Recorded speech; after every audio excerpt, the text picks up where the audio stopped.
Hello, everybody. Waiting for you to do your own intro. That's what the point of this is, isn't it?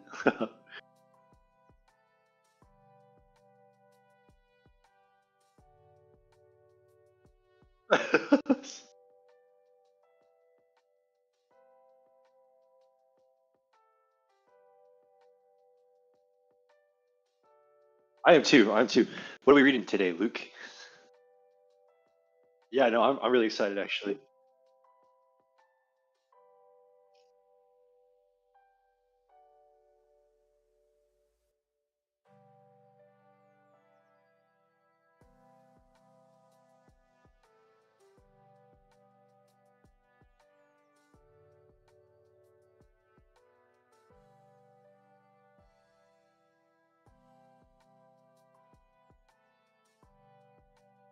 Oh yeah, I don't know much about Brothers.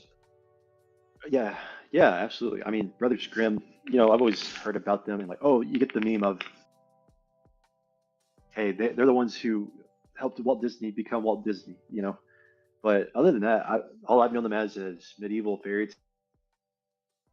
tales, kind of like Chaucer, if you ever know him. That's a little bit of a nerd on me, but other than that, just kind of goofy fairy tale, and like it's supposed to be scary. I doubt the scary part. People like to exaggerate, but ultimately, good literature. Yeah, yeah.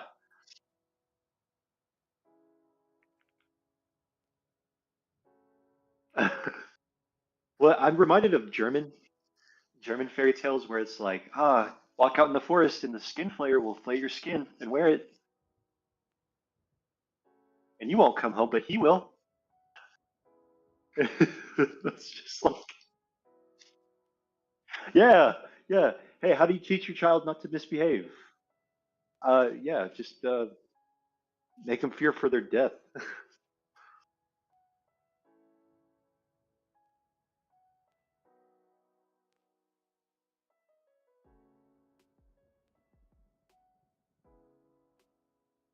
Hey, say this hop. I said, go ahead. I was gonna say, let's hop on in. Yeah, starting cheesy.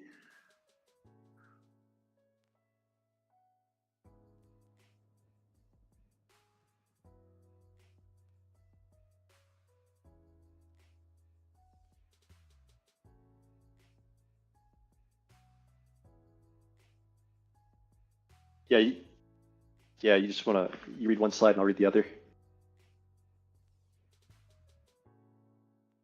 Uh,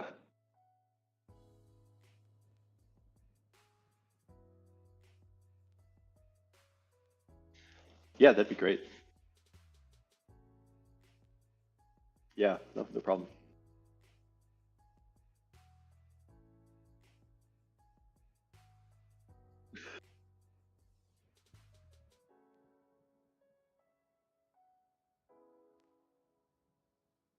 I'll let you read the next slide.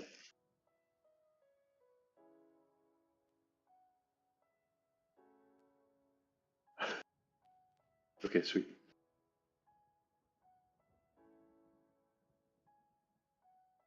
Wait, real quick before we start. I know we're starting.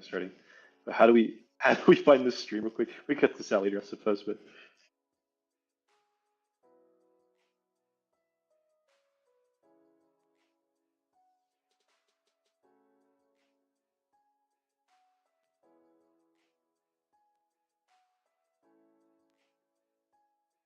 just your full name.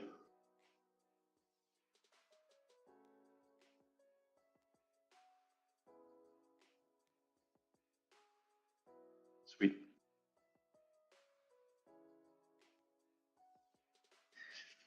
All right. Excellent. I'm ready to go.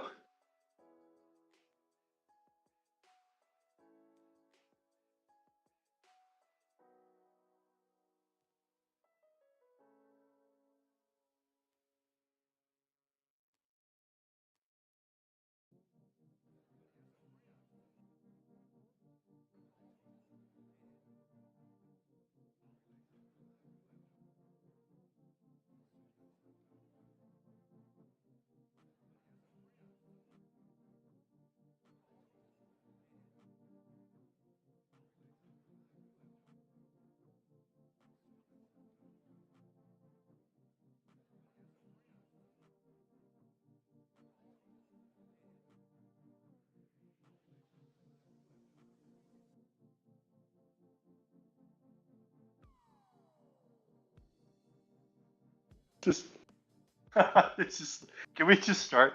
The the daughter likes to go to the well when it's hot and just proceed to play with a golden ball. And I, yeah, where do you get the golden ball from?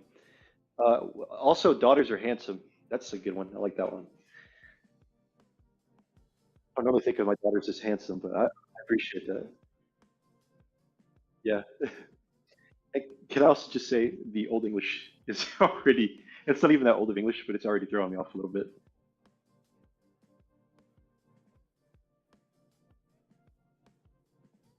That, yeah. Expect stuttering. At least definitely on on my part.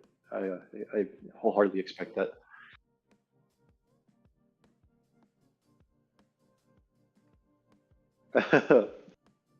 Yes, going to ye old Costco.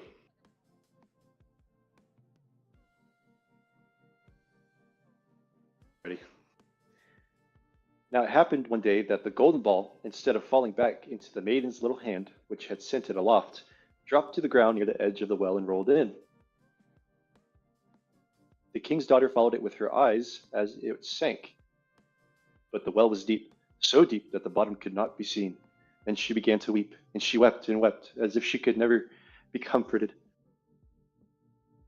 And in the midst of her weeping, she heard a voice saying to her, "What ails thee, king's daughter? Thy tears would melt a heart of stone." And when she looked to see where the voice came from, there was nothing but a frog stretching his thick, ugly head out of the water. "Oh, is it you, old waddler?" she said. "I weep because my golden ball has fallen into the well." "Never mind." "Oh, never mind. Do not weep," answered the frog. "I can help you. But what will you give me if I fetch up your ball again?" "Whatever you like, dear frog," said she. Any, whoa, oh my God! Any of my clothes, my pearls and jewels, or even the golden crown that I wear. Oh, I like that. It's like a. I'm thinking it's going to be a birthright situation. Okay. No, I haven't. But it seems like if you give up the golden. Go ahead.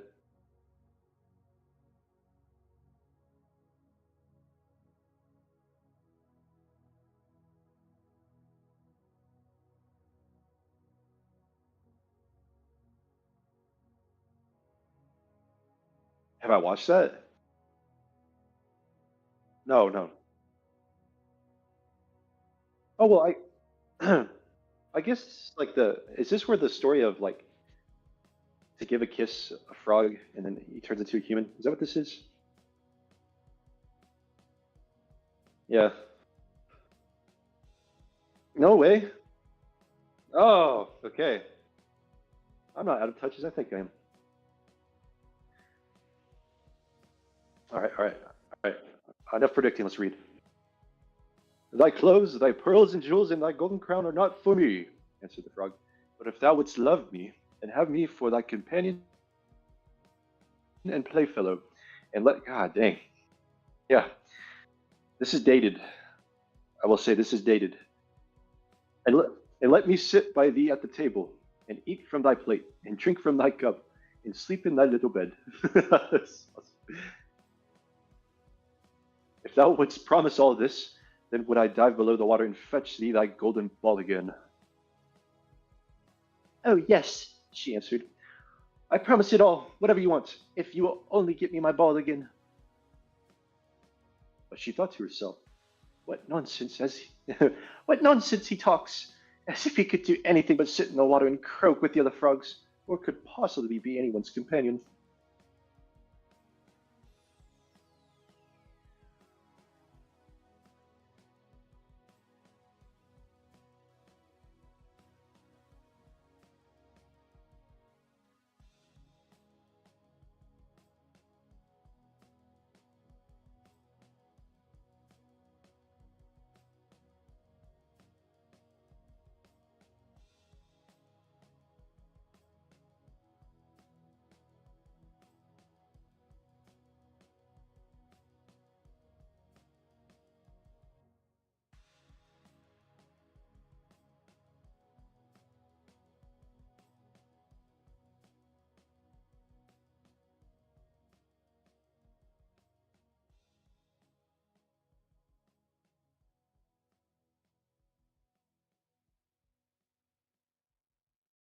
Dang.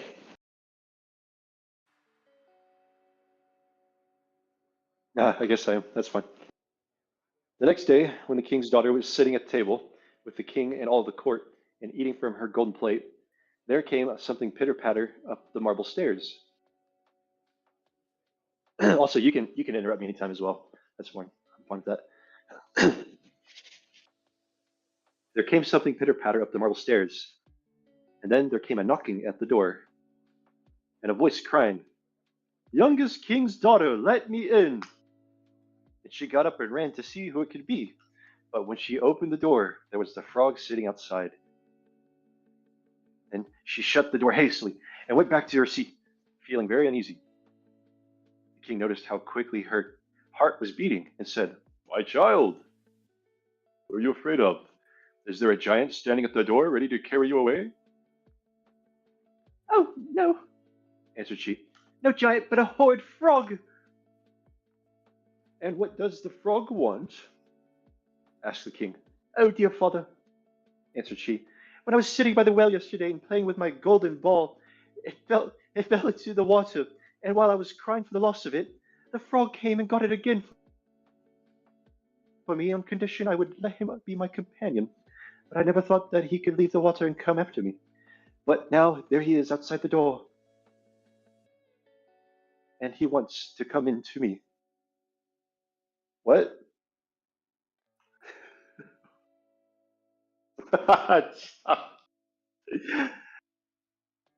Huh?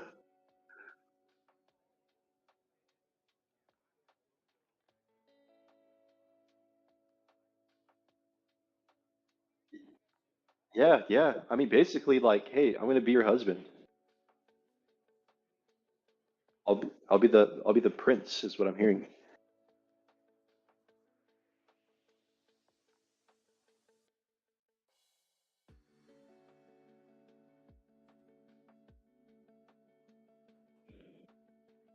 Yeah, yeah, right.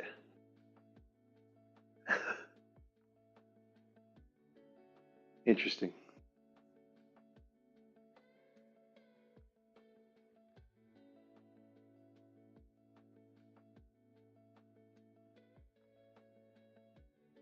You, me, the youngest king's daughter. Now open to me. That which thou hast promised must thou perform, said the king. So go now and let him in. So she went and opened the door, and the frog hopped in, falling at her heels, till she reached her chair. Then he stopped and cried, "Lift me up to sit by you." That's awesome. Could you imagine? It's just like a little creature. It's like, yeah, you promised, now pick me up. But she delayed doing so until the king ordered her. Yeah. Say, hey, look, I know we just met the other day. He pulls out a cigarette, puts it in his mouth, lights it, puffs, takes a drag, I know we just met, but I would really love for you to pick me up. Starts just pissing all over her hand. Oh God, why? Don't worry about it. It's natural. Yeah, that's true. I mean, that's what happens. Yeah, frogs, toads.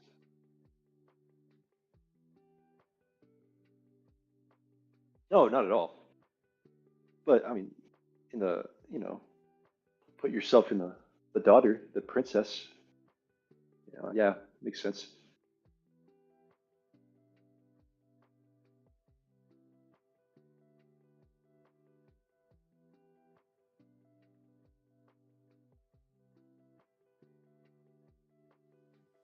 What?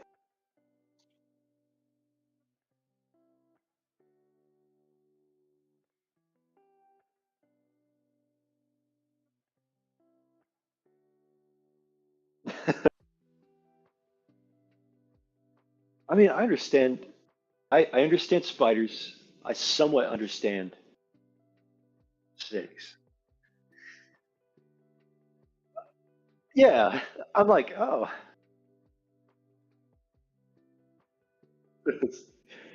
I've never caught a really big bullfrog before. but I've tried, and I did flinch a little bit, to be honest.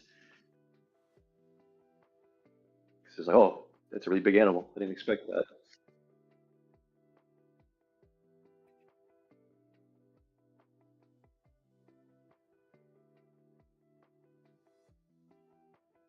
Yeah, yeah. Hey, Luke, I have an update for you. I don't think your audio is on. Yeah, big O no. I've been reported to that your audio is not on. Mine is though.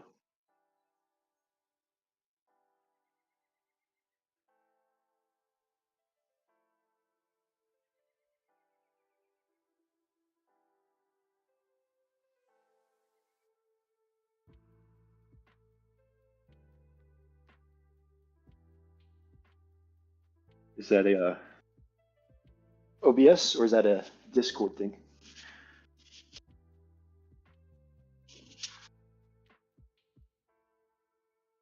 Oh.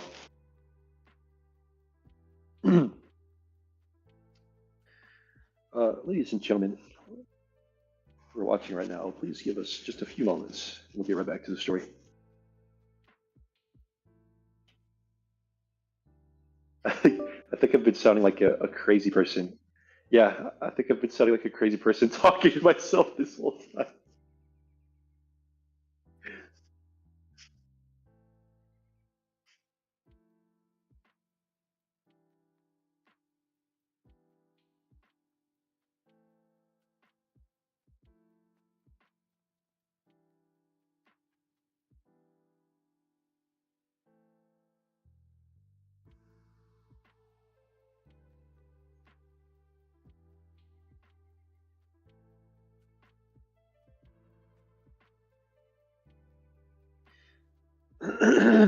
Excuse me.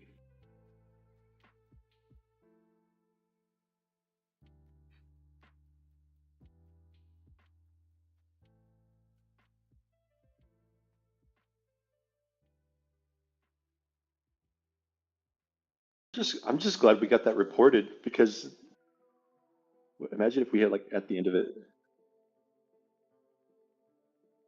Oh man.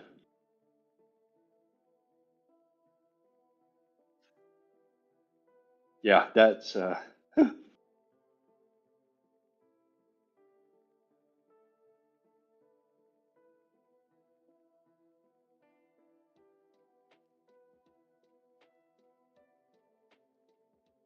no, I don't think I can. Yeah, I can't. Yeah, I don't hear myself.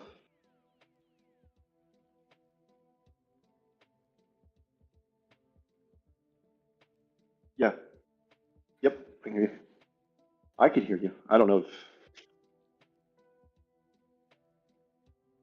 can people hear him? Audience member? You know who you are.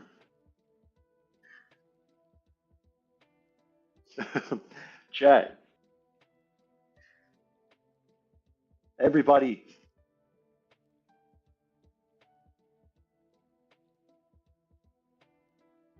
Everybody put your spirit power together.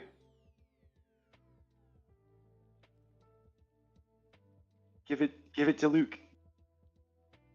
Give it to Luke.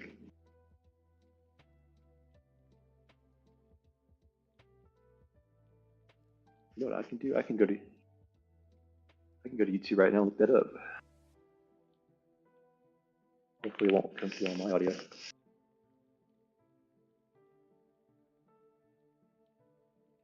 Hmm.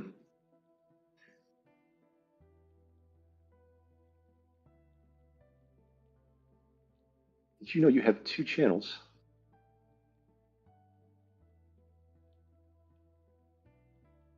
Wait, try speaking real quick.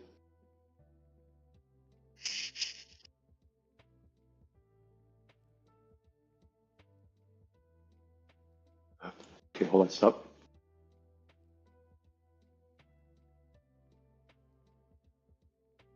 Wait, try speaking real quick.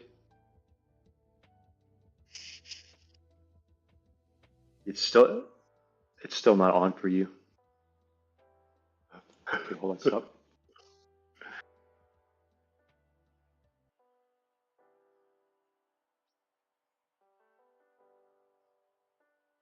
Oh, we got 4 people watching. Luke, get it together, man. We got 4 people. Gotta get the stories going.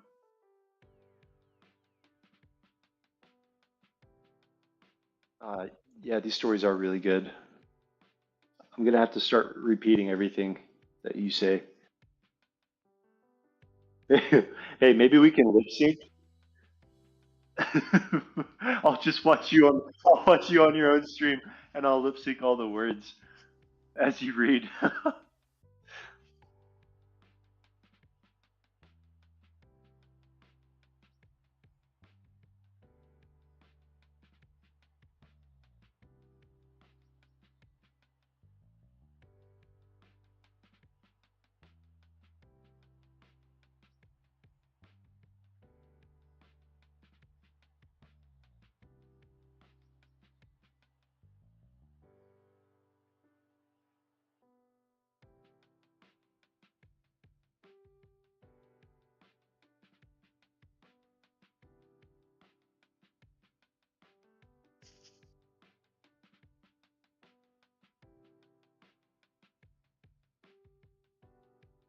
Oh, you're still going through your stream music. I can hear the stream music going.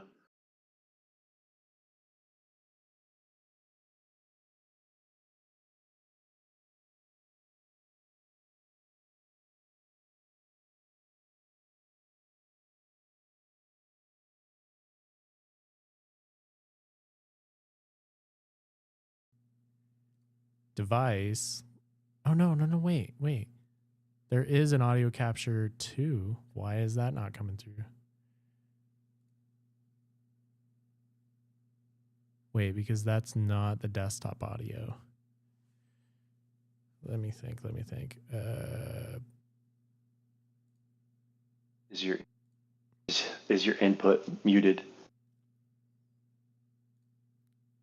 No. I don't think. Oh, I can hear you now. I can hear you now. Oh, now you can? Okay. That was on the back of my mic. I've got a button on the back. Okay.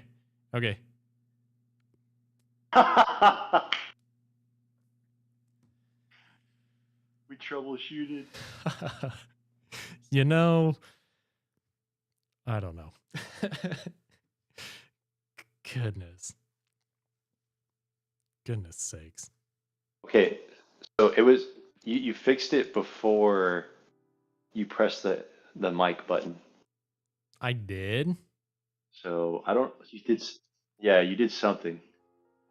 Okay. Well, I have no idea. I just won't touch anything. He's good. Don't click anything else. I've been reported.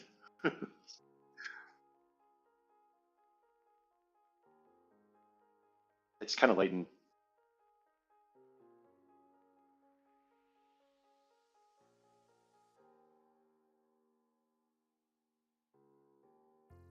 Just go back. Just go. Yeah, go back to. Go back to this.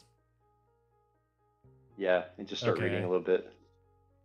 Because what do I have on here? I have 2 different. Okay, so I've got an audio input capture. Let me.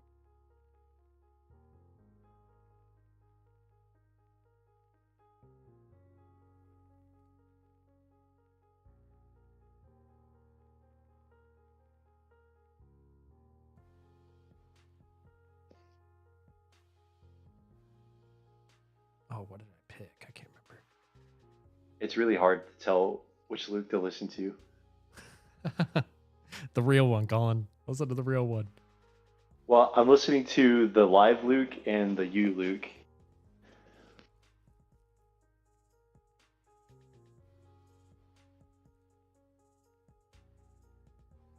Yeah, so I can't hear you at all whenever you're on the presentation one. Yeah. You still can't, even though. So I just changed it. Should be the exact same thing now. Is it not? Maybe. Well, I'm looking at the stream. It's kind of late. All right, there we Just go. in between both of them. Oh, yeah.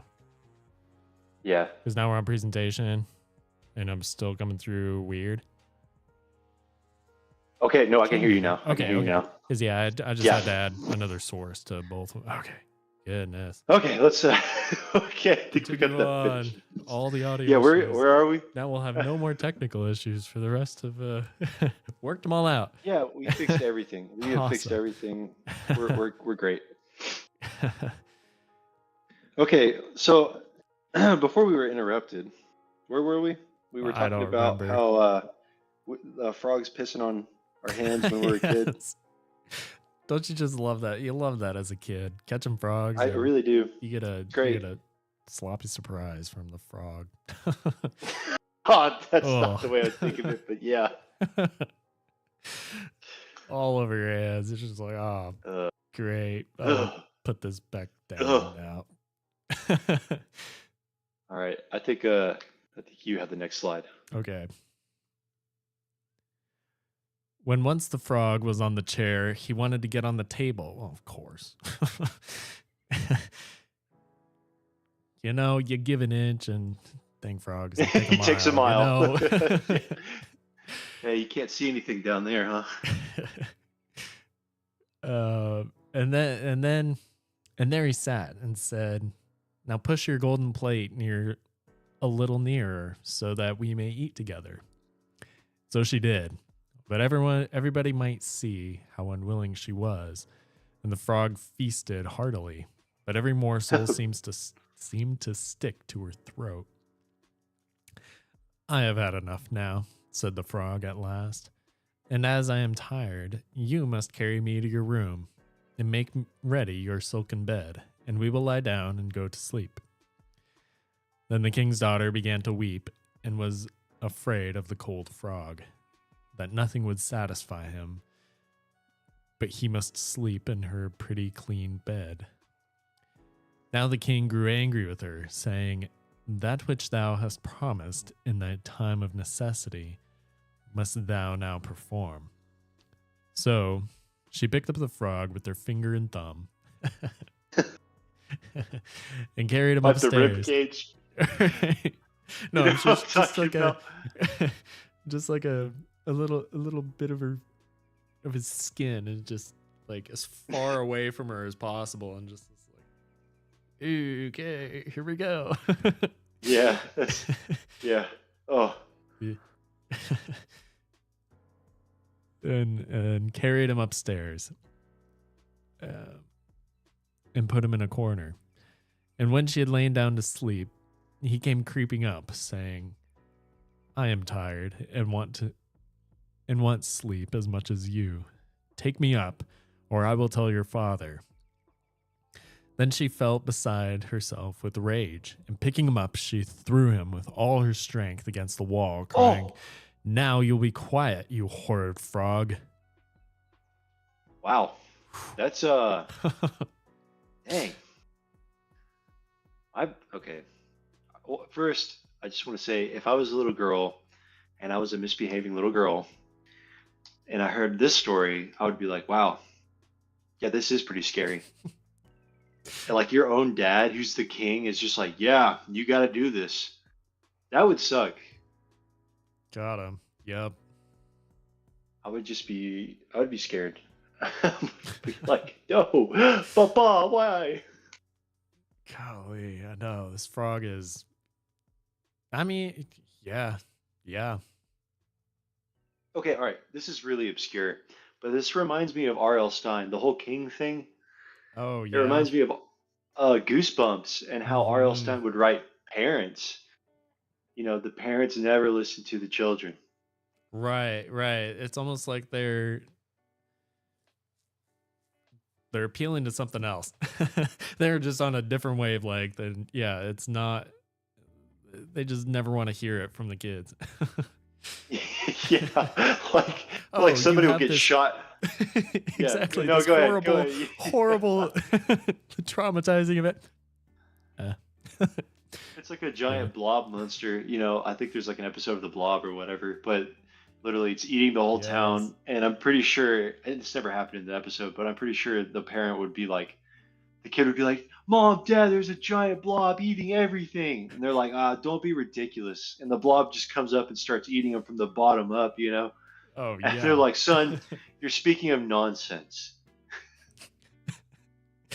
That's what it reminds me of. Oh yeah. Okay, all right. Crazy. Crazy kids. But as yeah, okay. So the frog wall got hit. But as he fell, he ceased to be a frog and became all at once a prince with beautiful, kind eyes. And Oh. it came to pass that with her, yeah, okay. Well, I was expecting a kiss, but Man, she sure did some kissing. Holy moly. yeah, she like launched that frog. Dang. You know, I didn't know it took that much. And it came to pass that with her father's consent, they became bride and bridegroom, not groom. And he told her how a wicked witch had bound him by her spells, and how no one but she alone could have released him, and that they two would go together to his father's kingdom. And there came to the door a carriage drawn by 8 white horses, with white plumes on their heads, and with golden harnesses. And behind the carriage was standing faithful Henry, and the servant of the young prince. Now, faithful Henry had suffered much such care and pain when his master was turned into a frog, that he had obliged to wear 3 iron bands over his heart, to keep it from breaking with trouble and anxiety. Oh, I like that. When the carriage started to take the prince to his kingdom, and faithful Henry had helped them both in, he got up behind and was full of joy at his master's deliverance. And when they had That's nice. gone, what? When they had gone part of the way, the prince heard a sound at the back of the carriage, as if something had broken. And he turned around and cried, "Henry, the wheel must be breaking." "The wheel does not break. 'Tis the band round my heart." That to lessen its ache, when I grieved for your sake, I bound round my heart. Again, and yet once again, there was the same sound, and the prince thought it must be the wheel breaking, but it was the breaking of the old other bands from faithful Henry's heart, because it was now so relieved and happy. The end. The end. Yeah, okay, so that is the Princess and the Frog situation, isn't it? Cheerio, yeah. What'd you think?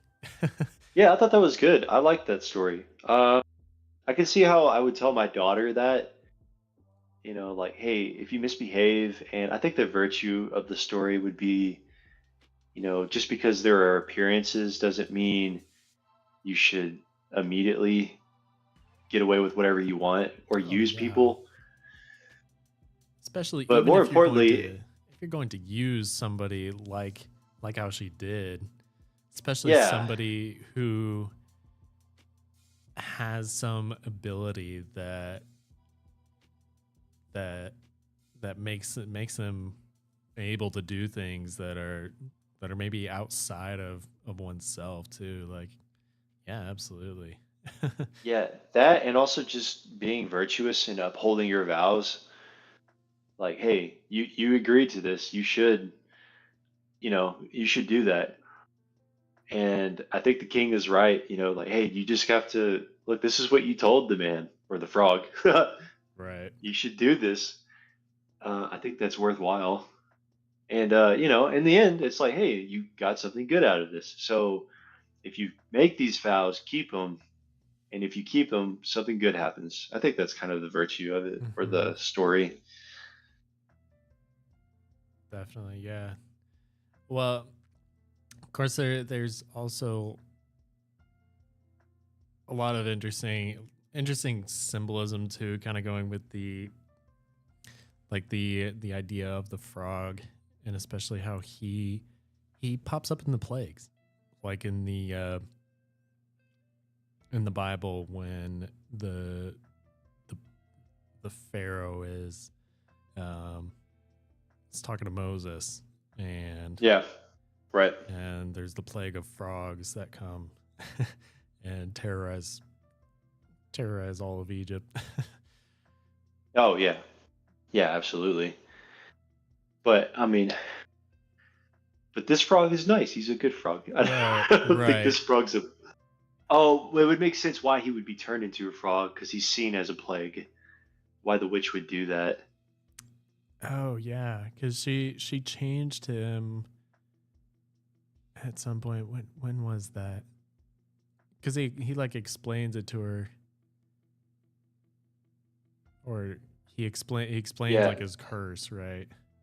Right. Right. He said I was cursed, but he didn't explain why Mm-hmm. he was cursed. Right. And then it just goes straight into Henry. Yep.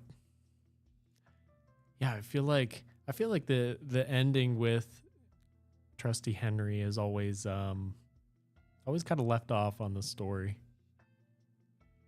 Yeah, it's like, okay, there's a faithful servant. That's always nice. right? But was it really necessary? Kind No, of not tacked really. on at the end, but Yeah. I'm wondering too if he maybe will kind of pop up in another fairy tale as well, if we maybe haven't seen the rest of him per se. That'd be nice. Seems like a good guy. All right, next story. Ready for the next one? Yes. Right. Cat and Mouse in Partnership. A fairy tale by the Brothers Grimm. Cat had made the acquaintance of a mouse and had said so much to her about the great love and friendship that he felt for her that at least the mouse agreed that they should live and keep house together. But we must make preparations for winter, or else we shall suffer from hunger, said the cat. And you, little mouse, cannot venture out everywhere, or in the end you will be caught in a trap. This good advice was followed, and they bought a pot of fat, but they did not know where to store it. Finally, after much consideration, the cat said, I know of no place where it will be better stored up than in the church. No one dares take anything away from there. We will put it beneath the altar and not touch it until we are in need. So the pot was stored safely away, but it was not long before the cat took a great longing for it and said to the mouse, I wanted to tell you, little mouse, that my cousin has brought a little son into the world, and she has asked me to be his godfather. He is white with brown spots, and I am to hold him over the baptismal font. Let me go out today, and you look after the house by yourself. Yes, yes, answered the mouse. By all means, go, and if you get anything good to eat, think of me. I would like to drink a drop of sweet red christening wine myself. All this, however, was untrue. The cat had no cousin, and had not been asked to be the godfather. To be godfather, he went straight to the church, crept up to the pot of fat, began to lick at it, and licked off the top of the fat. Oh, hmm. Okay, I just want to say that I think these are anthropomorphic animals, of course, like Tom and Jerry situation. Yes. Just a little less slapstick. Back in the day, though, Yeah, he's back in the day. worthy ye olden Tom and Jerry. I looked up earlier that the Brothers Grimm wrote these stories in the 1800s. Yeah, yeah. So they must be. I'm just going to assume that they're thinking back towards the medieval era. Hmm. And I think they're having fun with it because I mean, christening wine. Like, yeah, yeah. I'm thinking they're going back. Oh yeah. Then he went for a stroll on the roofs of the town, looked out for opportunities, and then stretched out in the sun, licking his whiskers whenever he thought of the pot of fat. He did not return home until it was evening. Well, here you are again, said the mouse. Oh, wait, he needs a little bit of a squeakier voice. Well, here you are again, said the mouse. You must have had a happy day. Everything went well? Oh, everything went well, answered the cat. What name did the child give you? Or what name did they give the child? Asked the mouse. Top off, said the cat quite coolly. Top off, cried the mouse. That's a very odd and uncommon name. Is it a usual one in your family? What does that matter? Said the cat. It is no worse than the crumb thief, as your godchildren are called. Oh, shots fired. Oh, man. But they love each Yeah, other, right? yeah, I Yeah. thought they did. Before long, the cat was seized by another fit of longing. He said to the mouse, uh, wait, the cat, yes, this is the cat saying to the mouse, you must do me a favor and once more manage the house alone for a day. I have been asked again to be godfather, and since the child has a white ring around his neck, I cannot refuse. The good mouse Wait, consented. hold on, Wow, a what? white ring around its Why? neck. What does that mean? Good fortune or something. Weird. Yeah, or uh, oh, it sounds like it's a priest, like born a priest. Oh, interesting. Let me see. Almost like a. Are you thinking like a priest stole kind of thing? Maybe like a, or even just like a. Oh man, like a cross kind of necklace. Yes, I don't know. Uh, huh. White ring. Yeah, of course, Google wants everything very literate and literal. No. Google, Uh, listen. There's no, this cat. It's got a white ring. Google, what does it mean, Google? I don't. I like the priest explanation. Okay, all right. I do. That's the side tangent. The good mouse consented. However, the cat crept behind the town wall to the church and devoured half the pot of fat. Actually, and I enjoy how you're doing the voices. You Oh wanna yeah, take voices? yeah, yeah. I'll take Okay. voices. Okay. All right. The pot of devoured half the pot of fat. Nothing tastes as good as that which one eats by oneself. He Ah. said, and was quite satisfied with his day's work. When he arrived home, the mouse asked, What name was this child christened with? Half gone. Oh,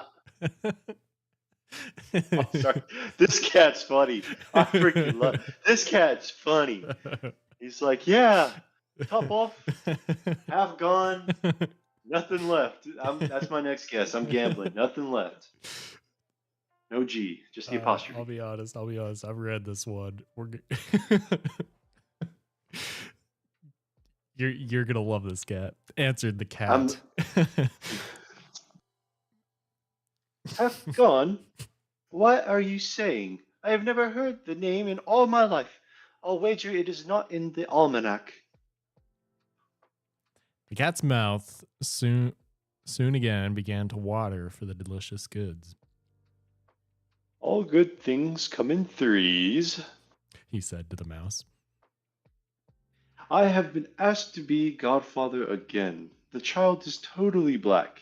Only its white paw. Only it has white paws. Okay, I was right through. Only it has white paws. Otherwise, it has not a single white hair on its whole body. This only happens once every few years. You will let me go, won't you? Top off, half gone. Answered the mouse. They're such odd names that they make me stop and think. Here you sit at home, Said the cat. Okay, hold on. I'd say I think it was just like a rarity thing, like, oh, this never happens. Yeah, yeah. But all good things come in threes. I'm pretty sure that's like a Trinitarian thing. We got the True, church true. Actually, at christening. Yeah, that's definitely there. If you ever read like Chaucer and like Percival or any of the old like King Arthur tales, you'll see a lot oh of that yeah. imagery. Well, actually, those are on the public domain as well. Huh, I'm all about reading those. But they're also like good stories. I would love to read Yeah, Percival again. If we could read Percival, oh yeah. man, Totally down. I'm all for it. Totally I'm down all with for it. something like that. Definitely. Okay. Here you sit at home. Oh wait, what? Wait a minute. I'm at the end. Yeah, just starting back up. On with your dark gray fur coat. Uh oh, yeah, I said the cat. Okay. With your dark gray fur coat and long braid of hair capturing fantasies, that is because you do not go out in the daytime. During the cat's absence, the mouse cleaned the house and put it in order, but the greedy cat devoured all the rest of the fat. One has peace only after everything is eaten up. He said to himself. Well filled and fat, he did not return home until nighttime. The mouse immediately asked what name he had been given to the third child. You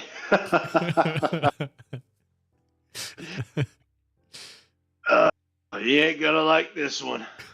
Said the cat. His, his name is all gone. Oh God! Cried the mouse. That is the most worrisome name of all.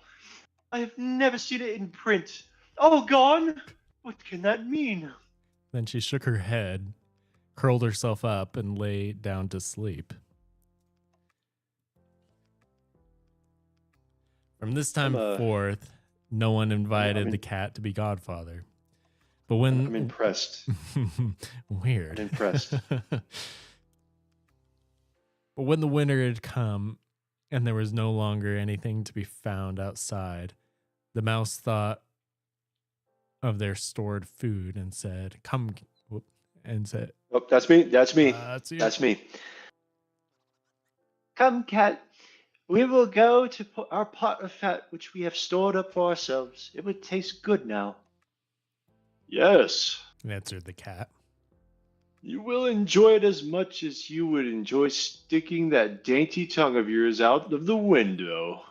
They set out on their way, but when they arrived, the pot of fat, to be sure, was still in its place, but it was empty. Alas, said the mouse. Now I see what has happened. Now it comes to light. You are a true friend. You ate everything when you're serving as a godfather. Oh, sorry. It was a little extreme. First top off, then half done, then be quiet. Cried the cat. One more word, and I will eat you too. All gone. Was already on the poor mouse's lips. She had scarcely spoken it before the cat sprang on her, seized her, and swallowed her down. You see, that is the way of the world. Mine. Oh. Okay. That's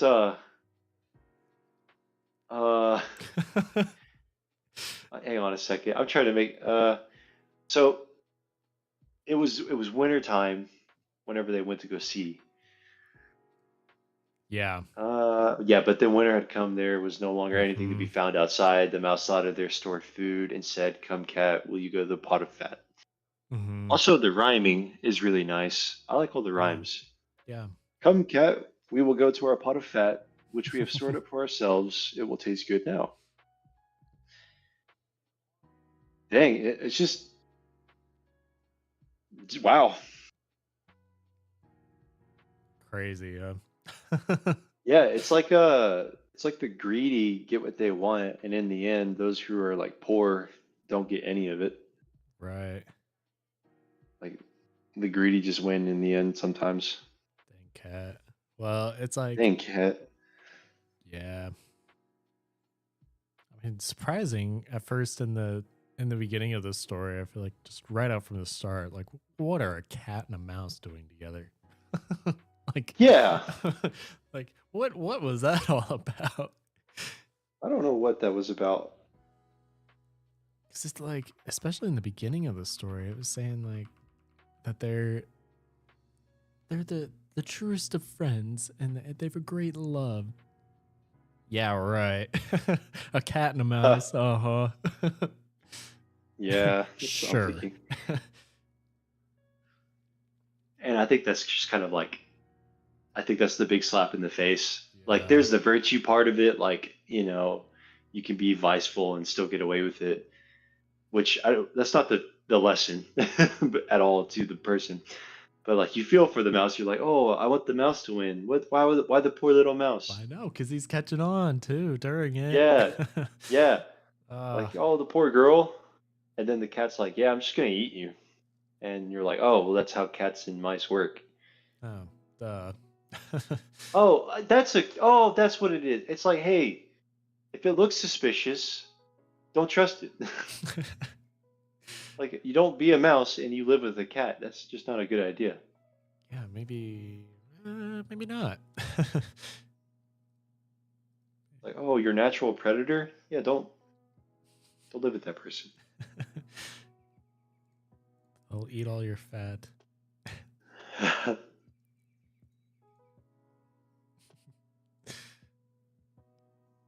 All right. On to Our the next one. next one. Yes. You want to read that title? Sure, I can start this one off. Our Lady's Child, a fairy tale by the Brothers Grimm. Hard by a great forest dwelt a woodcutter with his wife, who had only one child, a little girl, 3 years old. They were so poor, however, that they no longer had daily bread and did not know how to get food for her. One morning, the woodcutter went sorrowfully to his work in the forest, and while he was cutting wood, suddenly there stood before him a tall, beautiful woman with a crown of shining stars on her head, who said to him, I am the Virgin Mary, mother of the child Jesus. Thou art poor and needy. Bring thy child to me. I will take her with me and be her mother, and care for her. The woodcutter obeyed, brought his child, and gave her to the Virgin Mary, who took her up to heaven with her. Oh, okay. Wow. I was thinking like, oh, this is going to be a Catholic story, uh, and it just kind of now hit me that this is what this is. Probably. Yeah. Yeah. But just I mean, from that meaning from that last little bit where it said that. yeah. And What brought you to that conclusion? well, no, like the title, like Our Lady's Child, like Oh yeah. I should have known, like, because like a lot of Catholic churches, like Our Lady of the Lake, which is like an actual Mm, church in like New Orleans and stuff, and there's a lot of the Our Ladies. mm-hmm. So I mean, this makes sense. Gotcha. I get it now. Gotcha. All right. Each day she opened one of them until she had made the round of 12. In each of them sat one of the apostles in the midst of the great light, and she rejoiced in all the magnificence and splendor with the little angels who always accompanied her, rejoiced with her. Then the forbidden door alone remained, and she felt a great desire to know what could be hidden behind it, and said to the angels, Oh, just real quick, I think we're missing something here. "Uh-oh, did I switch Because slides?" like, no, just the next slide. Wait, hold on. Hard by. because it was talking about how the child was taken by the Virgin Mary into heaven, and then it just each day she opened one of them. Like I think it's talking about doors right now. Yeah, it did sound like doors. I was like, what? Yeah, I think it's just some text missing. That's all. Okay, so Do you want to skip this one for now? Maybe we can come back to it in the next episode or something. yeah, let's You want let's to keep pull going? through it. You keep going? Yeah, All let's right. pull through All it. Let's take some guesses. Let's take some guesses. right. I believe she's talking about doors, and I believe there were doors all around, and there was one door that could not be opened. Well, I think you're wrong. I think she's opening gifts. Cans of tuna. Just I don't know. yeah, you get a bunch of cans of tuna. There you go. Cans of worms. Oh, this is great. Thanks. Rejoicing in their Oh, magnificent stench. No. oh, it smells like earth and worm. I'm sure that's what it is. I will not quite open it, and I will not go inside it, but I will unlock it so that we can just see a little through the opening. I can see a little through the opening. Oh no, said the little angels. That would be a sin. The Virgin Mary has forbidden it, and it might easily cause thy unhappiness. Then she was silent, but the desire in her heart was not stilled, but gnawed there and tormented her, and let her have no rest. And once when the angels had all gone out, she thought, Now I am quite alone, and I could peep in. If I do it, no one will ever know. she sought out the key, and when she had got it in her hand, she put it in the lock. And when she had put it in, she turned it round as well. Then the door sprang open, and she saw there the Trinity sitting in fire and splendor. She stayed there a while and looked at everything in amazement. Then she touched the little fire with her finger, and her finger became quite golden. Oh, Immediately, a great fear fell on her. She shut the door violently and ran away. Her terror too would not quit her. Let her let her do what she might, and her heart beat continually and would not be still. The gold too stayed on her finger and would not go away. Let her rub it and wash it never so much. It was not long before the Virgin Mary came back from her journey. She called the girl before her and asked to have the keys of heaven back. When the maiden gave her the bunch, the Virgin looked into her eyes and said, Hast thou not opened the 13th door also? No. She replied. Then she laid her hand on the girl's heart and felt how it beat and beat, and saw right well that she had disobeyed her order and had opened the door. Then she said once again, Art thou certain that thou hast done it? Yes, said the girl for the second time. Then she perceived the finger which had become golden from touching the fire of heaven, and saw well that the child had sinned, and said for the third time, Hast thou not done it? No. said the girl for the third time. Then said the Virgin Mary, Hast not obeyed me, and besides that thou hast lied, thou art no longer worthy to be in heaven. Then the girl fell into a deep sleep. When she awoke, she lay on the earth below, and in the midst of a wilderness. She wanted to cry out, but she could bring forth no sound.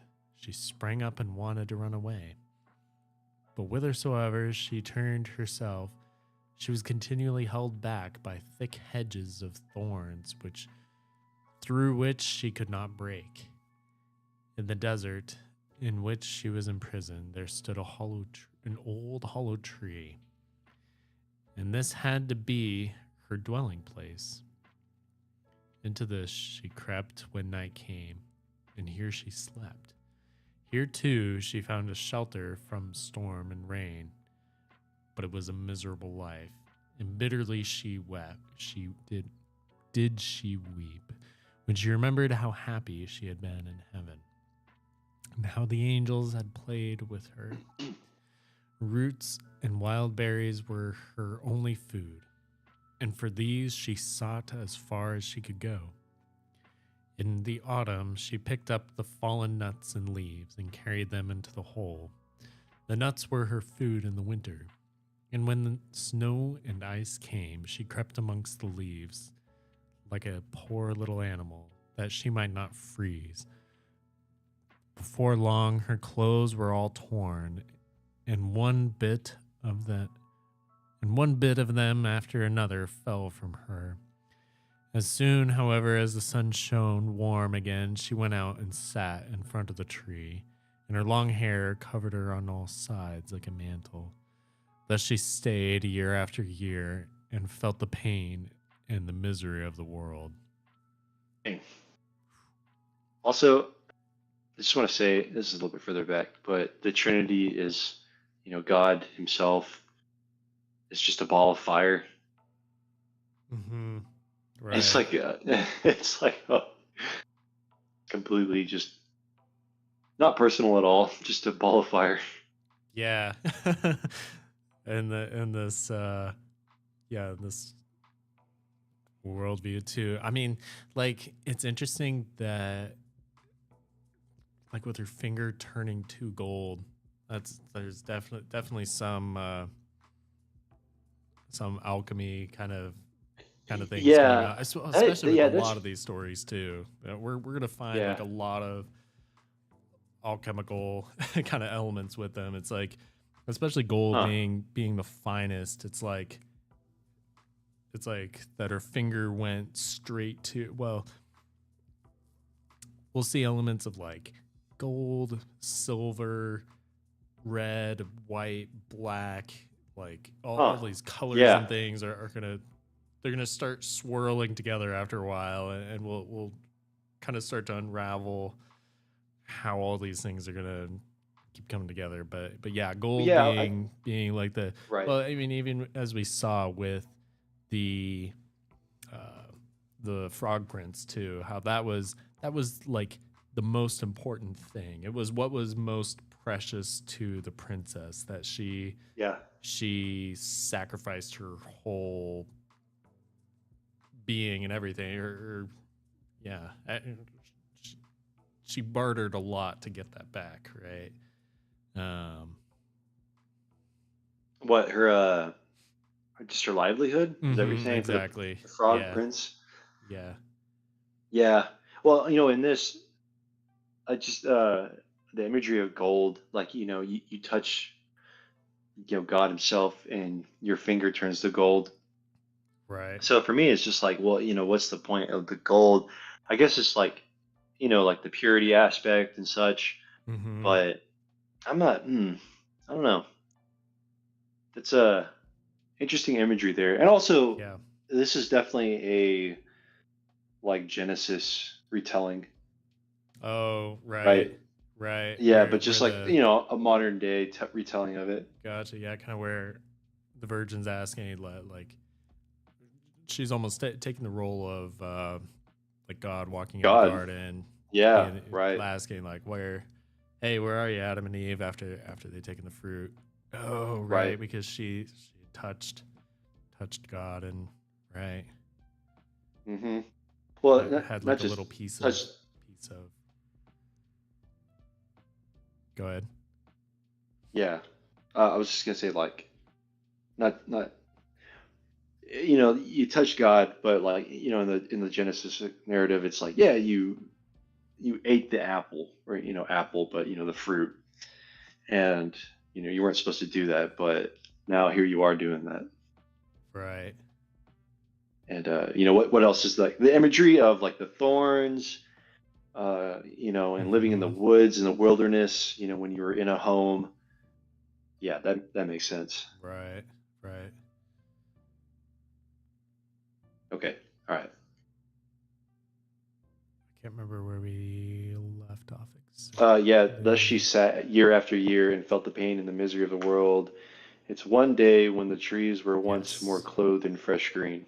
yes. One day, when the trees were once more clothed in fresh green, the king of the country was hunting in the forest and followed a roe. And as it had fled into the thicket which shut in this part of the forest, he got off his horse, tore bushes asunder, and cut himself a path with his sword. When he had at Good the man. last forced. Uh, I said, good man. yeah, he's not about to make his horse go through all that, all Yeah. those crazy bushes. When he had at last forced his way through, he saw a wonderfully beautiful maiden sitting under the tree. And she sat there and was entirely covered with her golden hair down to her very feet. He stood still and looked at her full of surprise. Then he spoke to her and said, "Who art thou? Why art thou sitting here in the wilderness?" Oh, I'm sorry. But she gave no answer, for she could not open her mouth. The king continued. Wilt thou go with me to my castle? Then she nodded her head a little. The king took her in his arms, carried her to his horse, and rode home with her. And when he reached the royal castle, he caused her to be dressed in beautiful garments, and gave her all things in abundance. Although she could not speak, she was still so beautiful and charming that he began to love her with all his heart, and it was not long before he married her. After a year or so had passed, the queen brought a son into the world. Thereupon the Virgin Mary appeared to her in the night, where she lay in her bed alone, and said, Thou wilt tell the truth and confess that thou didst unlock the forbidden door. I will open thy mouth and give thee back thy speech. But if thou preservest in thy sin and deniest obstinately, I will take thy newborn child away with me. Then the queen was permitted to answer, but she remained hard and said, No. Wait, hang on. No, I did not open the forbidden door. and the Virgin Mary took the newborn child from her arms and vanished with it. Next morning, when the child was not to be found, it was whispered among the people that the queen was a man-eater and had killed her own child. She heard all this and could say nothing on the contrary. But the king would not believe it, for he loved her so much. When a year had gone by, the queen again bore a son in the night, and the Virgin Mary came to her and said, Thou wilt confess that thou openest the forbidden door. I will give thee thy child back and untie thy tongue. But if you continuest in sin and deniest it, I will take away with me this new child also. Then the queen again said, No, I did not open the forbidden door. and the Virgin took the child out of her arms and away with her to heaven. I Next, wonder if she's lying now, just because that it's like, man, I was in heaven and it was great. I want my children to continue to be in heaven. oh, you mean like if she's doing this on purpose? Yeah, Ah, I wonder if that's interesting. happening, or if yeah. Okay, we'll just go from there. Interesting. Yeah. Interesting theory. Yep. The next morning, when this child also had disappeared, the people declared quite loudly that the queen had devoured it, and the king's counselors demanded that she should be brought to justice.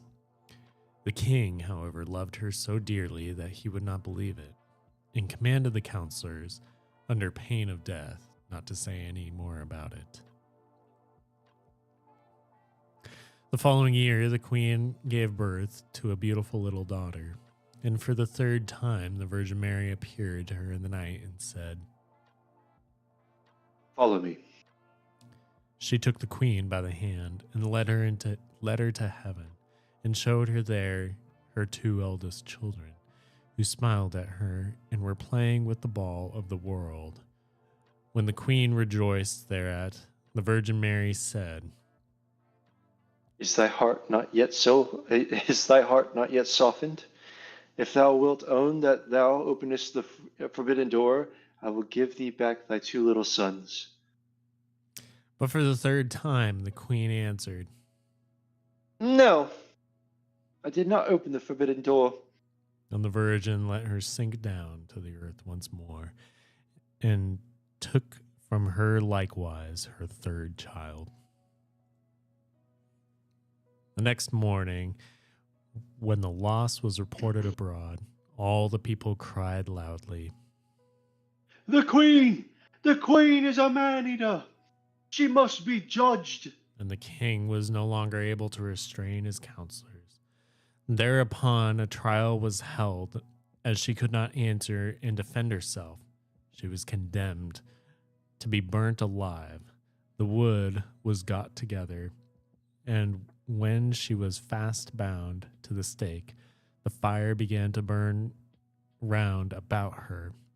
The hard ice of pride melted her heart, was moved by repentance, and she thought, I could but confess before my death that I opened the door. Then her voice came back to her, and she cried loudly, Yes, Mary, I did it.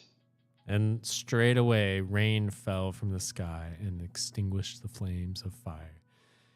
And a light broke forth above her, and the Virgin Mary descended with the two little sons by her side, and the newborn daughter in her arms. She spoke kindly to her and said, He who repents his sin and acknowledges it is forgiven. And she gave to her the three children, untied her tongue, and granted her happiness for her whole life. The end. Wow. Yeah, okay. That's I think this is the most unique one out of all of them. Yeah. Very theological, Christian heavy. Mm-hmm. Very Catholic, I will say. It's very, very Really? Catholic. Oh yeah. Yeah, this is very Catholic. Just the story, the focus on Mary, which isn't a bad thing, but it's a very Mm-hmm. Catholic thing. The I mean, shoot, it's two queens, right? There's a queen, and then there's the Queen of Heaven, who has the Mm-hmm. keys of all heaven, right? Uh, has access to everything, and was able to say, "You can't be here anymore."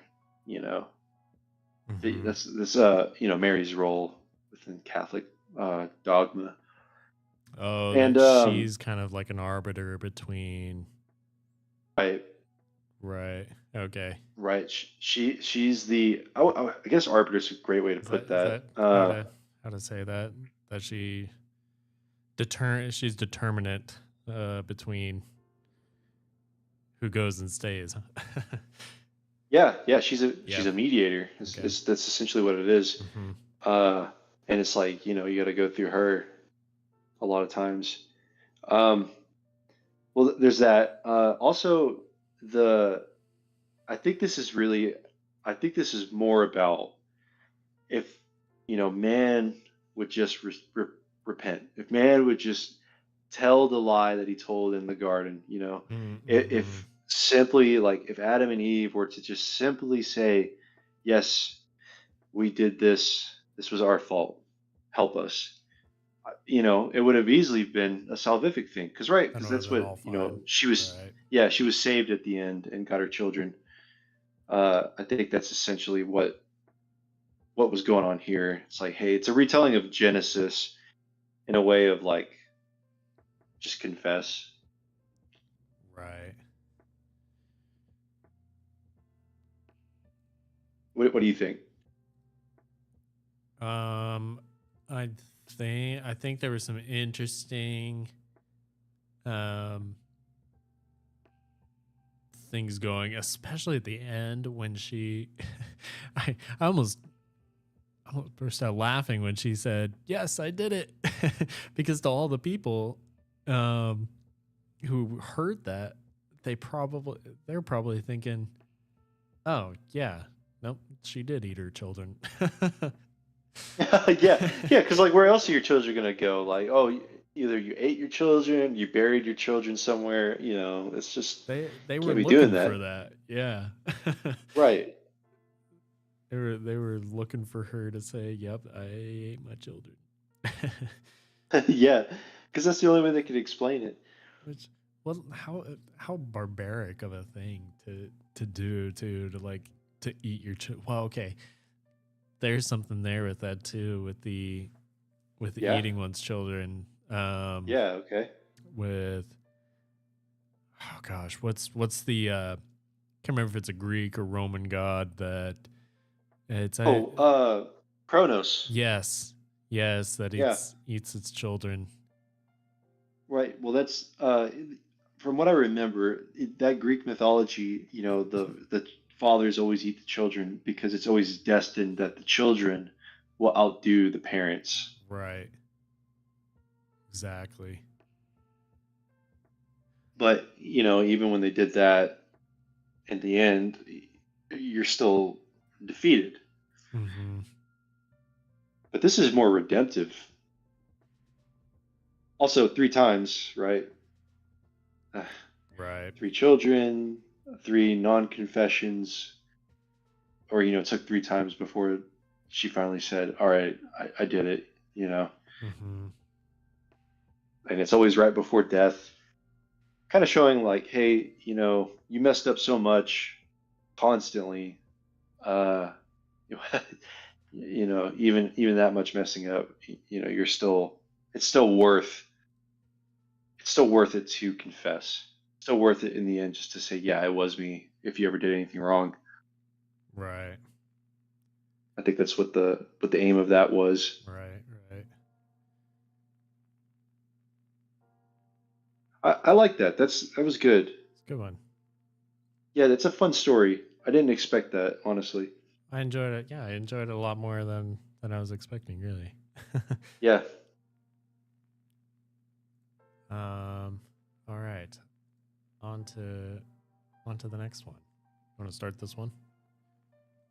Yeah, what was the story of the youth who went Yes. forth to learn what fear was? Oh man, this is a long one. Oh boy. That last one was long. It was only 12. Okay. Yeah. All right. Uh, hmm. You want to just do? You think we can power through two? Do you want to do these two? What are you thinking? Mm, let's do this one, the story of the youth, and we'll see from there. Okay. Yeah, that'd be good. That's good. All right, I'll start. The story of the youth who went forth to learn what fear was. A fairy tale by the Brothers Grimm. A certain father had two sons, the elder of whom was smart and sensible and could do everything, but the younger was stupid and could neither. Nice. God damn. just laying it This all boy out over, there. he's Hey, just geez. dumb. He's dumber than a sack of bricks. I'm telling you what. I'm telling you what. The younger was stupid and could neither learn nor understand anything. And when people saw him, they said, "There's a fellow who will give his I got. father some trouble." Hold on. You're taking my place here, man. Whoops. There's a fellow who will give his father some trouble. When anything had to be done, it was always the elder who was forced to do it. But if his father bade him fetch anything when it was late or in the nighttime, and the way led through the churchyard or any other dismal place, he answered, Oh no, father, I'll not go there. It makes me shudder. for he was afraid. Or when stories were told by the fire at night, which made the flesh creep. The listeners sometimes said, Oh, it makes us shudder. The younger sat in a corner and listened with the rest of them and could not imagine what they could mean. They are always saying it makes me shudder. It makes me shudder. It does not make me shudder. Thought he. That, too, must be an art of which I understand nothing. Oh, the art of Yes. understanding nothing. Yeah, this is great. He's so stupid, he can't be afraid of anything. It's actually kind of a superpower. Yeah, I'm like, why would you want to go understand that is? Like, just don't. It'll be a brave, dumb knight. It'd just be a meathead, you know? Right. Do stuff like that. That would be awesome. Now it came to pass that his father said to him one day, Oh, hold on. I'm a little lost. Okay. Hearken to me, thou fellow in the corner. Thou art growing tall and strong, and thou too must learn something by which thou canst earn thy living. Look how thy brother works, but thou dost not even earn thy salt. Well, father, he replied, I am quite willing to learn something, indeed, if it could be but arranged, but managed. I should like to learn how to shudder. I don't understand that at all yet. The elder brother smiled when he heard that and thought to himself, Good God, what a blockhead that brother of mine is. He will never be good for anything as long as he lives. Oh my gosh. He who wants to be a sickle must bend himself betimes. Betimes? B times? I don't know. Betimes? All right, cool. The father sighed and answered him, Thou shalt soon learn what it is to shudder. Ah, but thou wilt not earn thy bread by that. He's so dumb that he doesn't even know that you can't earn anything by shuddering. It's like, all right, son.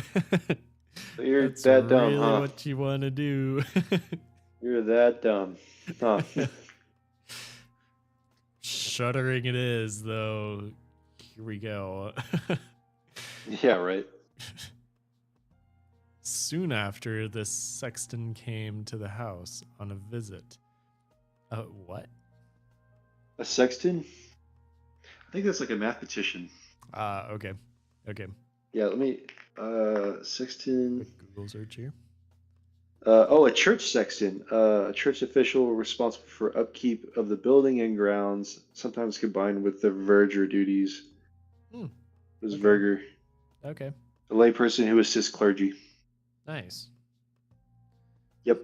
So soon after, the sexton came to the house on a visit, and the father bewailed his trouble and told him how his younger son was so backward in every respect that he knew nothing and learnt nothing. Just think. Said he. When I asked him how he was going to earn his bread, he actually wanted to learn to shudder. If that be all, Replied the sexton. he can learn that with me. Send him to me, and I will soon polish him. Oh, great. The father was glad to do it, for he thought, It will train the boy a little. He doesn't even care. He's just like, God, get him out of my hair. great. So sick of this. The sexton therefore took him into his house, and he had to ring the bell. After a day or two, the sexton awoke him at midnight and bade him arise and go up into the church tower and ring the bell. I shall soon learn what shuddering is, thought he, and secretly went there before him. And when the boy was at the top of the tower and turned round and was just going to take hold of the bell rope, he saw a white figure standing on the stairs opposite the sounding hole. Who, who's there? cried he. But the figure made no reply and did not move or stir, Give answer, cried the boy. or take thyself off. Thou hast no business here at night. The sexton, however, remained standing motionless, that the boy might think he was a ghost. The boy cried a second time. What do you want here? Speak if thou art an honest fellow, or I will throw thee down the steps. The sexton thought. Can't intend to be as bad as his words. Uttered no sound, and stood as if he were made of stone. Then the boy called to him for the third time, and that was also to no purpose. He ran against him and pushed the ghost down the stairs so that it fell down 10 steps and remained lying there in a corner. Thereupon he rang the bell, went home without saying a word, went to bed, and fell asleep. The sexton's wife waited a long time for her husband, but he did not come back. At length she became uneasy and wakened the boy and asked, Dost thou not know where my husband is? He climbed up the tower before thou didst. No, I don't know. replied the boy. But someone was standing by the sounding hole on the other side of the steps, and as he would neither give an answer or go away, I took it for a scoundrel and threw him downstairs. Just go there, and you will see if it is he. I should be sorry if it were. The woman ran away and found her husband, who was lying moaning on the corner and had broken his leg. Yeah, like, this guy's so dumb. He said, yeah, I'll be sorry if it was. It's like, how about you do something about it? Like, don't just... Bummer, dude. He's like, yeah, no, my fault, fam. Hey, no, look, next beer on me, all right? Hey, my fault. Oh, man. She carried him down, and then with loud screams, she hastened to the boy's father. Your boy, cried she, has been the cause of a great misfortune. He has thrown my husband down the steps and made him break his leg. Take the good-for-nothing fellow away from our house. The father was terrified and ran thither and scolded the boy. What wicked tricks are these? Said he. The devil must have put this into thy head. Father, he replied, do listen to me. I am quite innocent. He was standing there by night like one who was intending to do some evil. I did not know who it was. I felt threatened. I pulled my 9 out. Okay? That's what I do. And I entreated him 3 times. 3 times, Dad. Either to speak or to go away. Ah, said the I father. taught you well. Good on pointing out that 9. I have nothing but unhappiness with you. Go out of my sight. I will see thee no more. Yes, Father, right willingly. Wait only until it is day.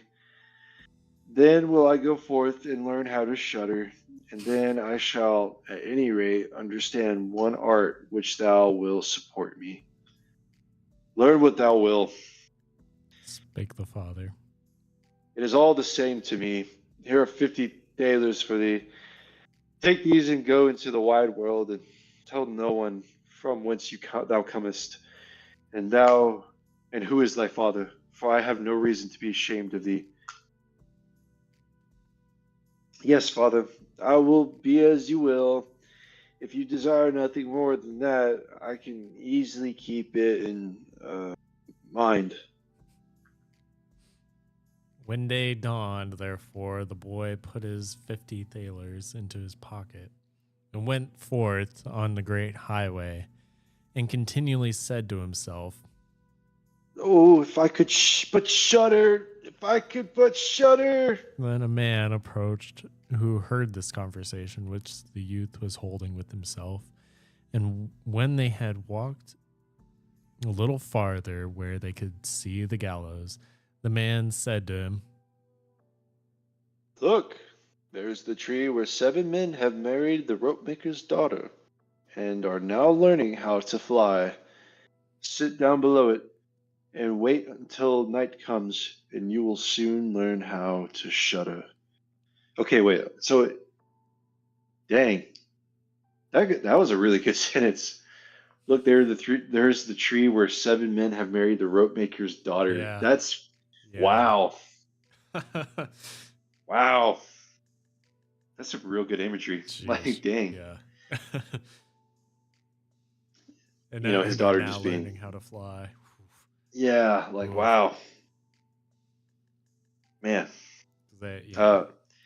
Yeah. If that is all that is wanted,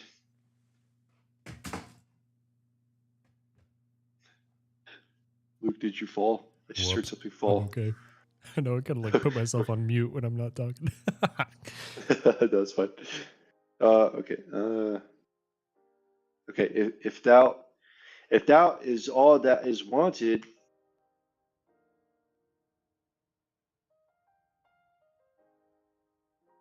I'm sorry, I was moving it, some. If that was all that was wanted, answered the youth. there you go. It is easily done, but if I learn how to shudder as fast as that, thou shalt have my 50 thalers. Just come back to me early in the morning. Dude, just giving his whole livelihood is just giving it away for. No, Yeah, I'll pay for that. Well, okay. Actually, like think about it though. Isn't like the beginning of wisdom is like fear or something? What am I? Or the fear of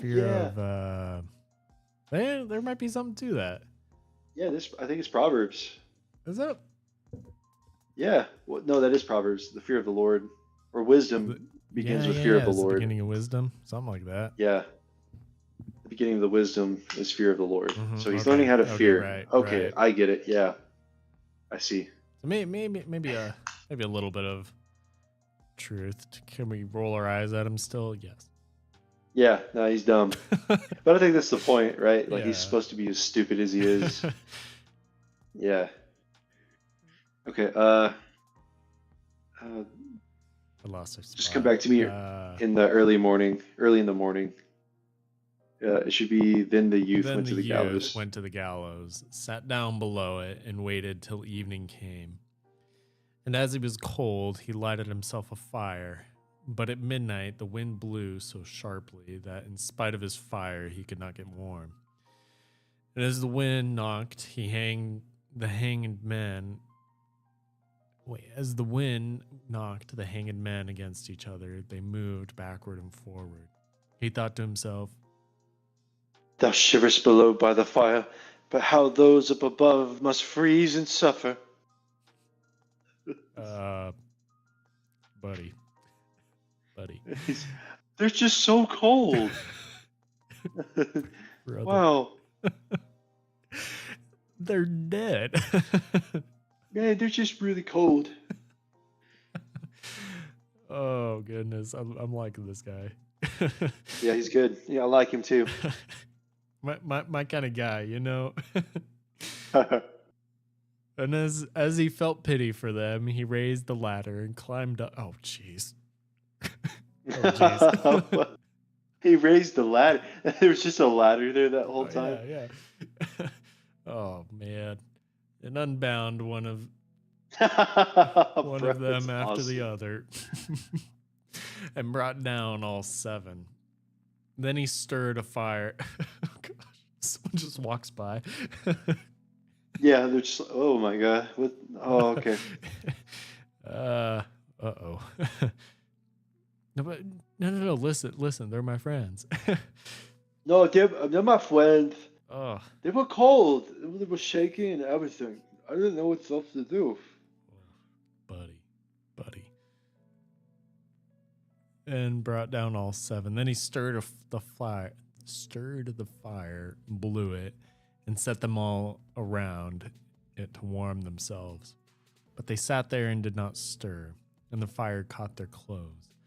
So he said, "Take care, or I will hang you up again." The dead men, however, did not hear, but were quite silent, and let their rags go on burning. Weird, I wonder why.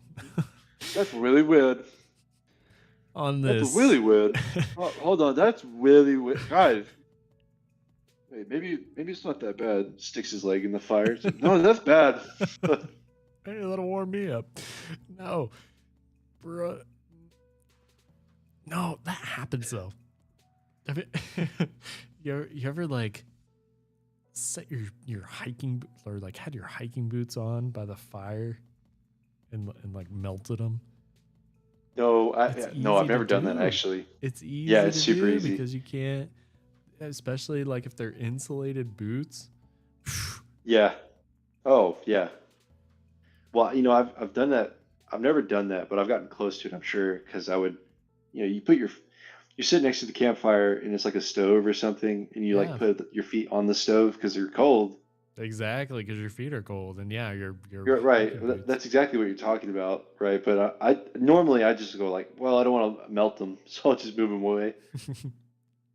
Like, I don't want to burn my only shoes I have. Exactly. So then the dead men, however, did not hear, but were quite silent, and let their rags go on burning. On this, he grew angry and said, If you will not take care, I cannot help you. I will not be burnt with you. And he hung them up again, each in his turn.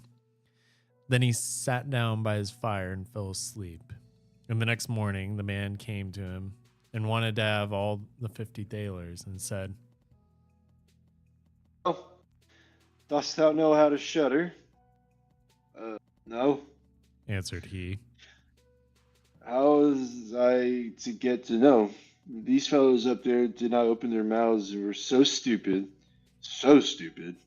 that they let the few old rags which they had on their bodies get burnt. Then the man saw that he would not get the 50 thalers that day, and went away, saying, One of this kind has never come my way before. The youth likewise went his way, and once more began to mutter to himself, If I could but shudder. If I could but shudder. Wagner, who was striding behind him, heard that and asked, Who are you? I don't know. I love, dude, this reminds me so much of Percival, but Percival is like on a whole other level of extreme. Dude. It's awesome. I love this kid. I don't know. That's why we just refer to him as the youth. Yeah. Yeah. Because all youth are dumb. All youth are dumb. Golly, answered the youth. Then the wagoner asked, From whence thou comest? Or from whence comest thou? I don't know. Who is thy father? That I may not tell thee, because I can remember that. I think a little bit, or maybe a lot of bit of embellishment in this tale is perfectly acceptable. Yeah, no, absolutely. And I think it's funny that he's just like, I don't know. Mm-hmm.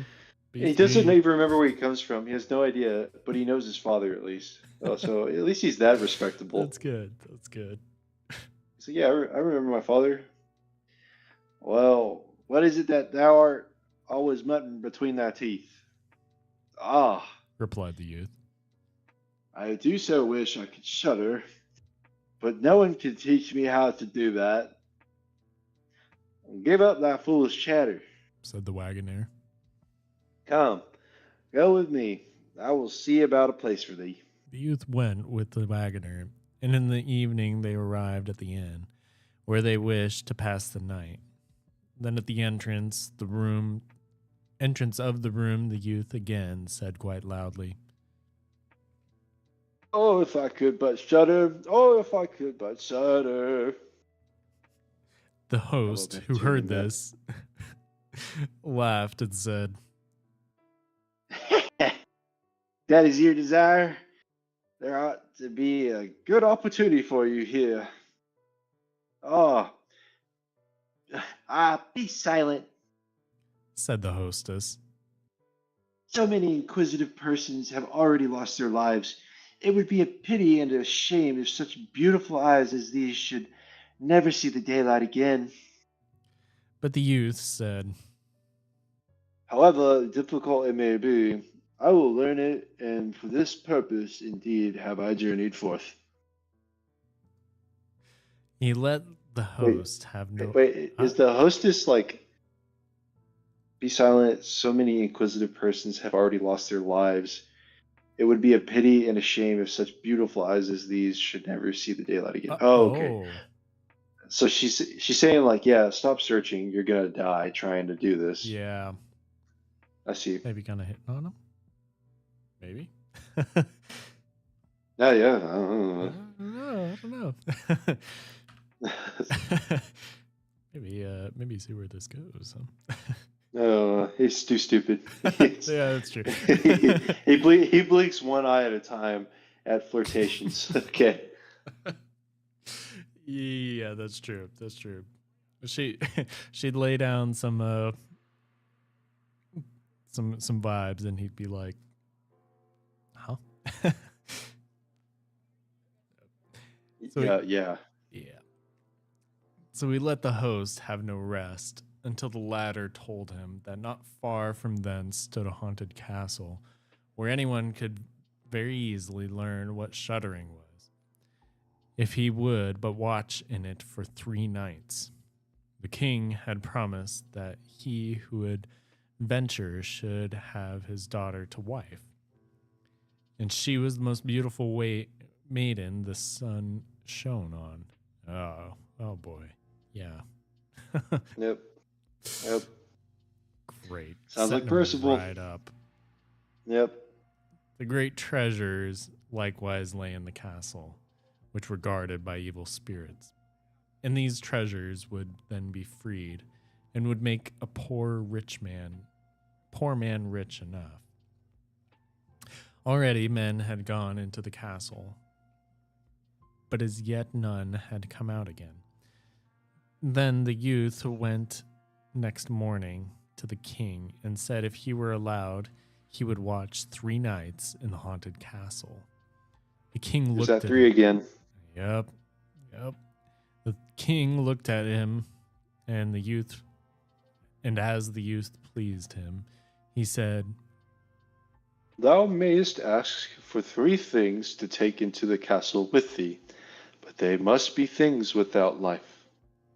Then he answered, Then I ask for a fire, a turning laugh, and a cutting blow with a knife. tricky. It's 4 things. Okay, sure. our genius in the room. Right. Ladies and gentlemen. Oh, Yeah. The king had these things carried into the castle for him during the day. When night was drawing near, the youth went up and made himself a bright fire in one of the rooms, placed the cutting board and knife beside it, and seated himself by the turning lathe. If I could but shudder, Said he. but I shall not learn it here either. Towards midnight, he was about to poke his fire, and as he was blowing it, something cried suddenly from the corner. Mwah, mwah! How cold we are! You simpletons! Cried he. What are you crying about? If you are cold, come and take a seat by the fire, warm yourselves up. Freaking stupids. And when he said that, two great black cats came with one tremendous leap and sat down on each side of him and looked savagely at him with their fierce, fiery eyes. After a short time, when they had warmed themselves, they said, Comrade, shall we have a game at cards? Oh, why not? he replied. But just show me your paws. What? I guess. I don't know what that means, but sure. Then they stretched out their claws, Oh, said he. what long nails you have. Wait, I must first cut them for you. Thereupon he seized them by the throats, Oh my gosh. put them on the cutting have you- board. What? Oh! And screwed their feet fast. Whoa. Wait. What was the second? Dude. Okay, you brought a fire, the cutting board, and knife. What was the And a other turning one? lathe. Oh my gosh. Oh yeah. Goodness. It's boy. Okay, torturer. Yeah. He could be a torturer. That's insane. He should really put this on his resume and submit this Also- to the king. So Yeah, it's just like he torture, just grabs. executioner, yeah. Yeah, it's just this person with Down syndrome just it's like no, and it just grabs these cats by. If you ever grabbed a cat, like when they're freaking out, they squirm, but by the neck, oh, they're all over the place. Dude, yeah. He's got stupid strength. It's crazy.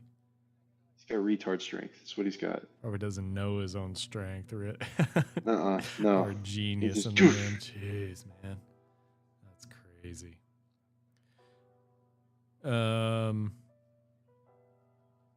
Oh, okay.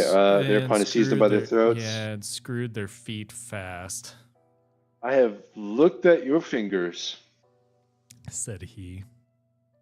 and my fancy for card playing has gone. And he struck them dead and threw them out into the water. But when they had, I guess there's water, huh? Maybe like a I thought he moat? was inside. I thought so too. So maybe like,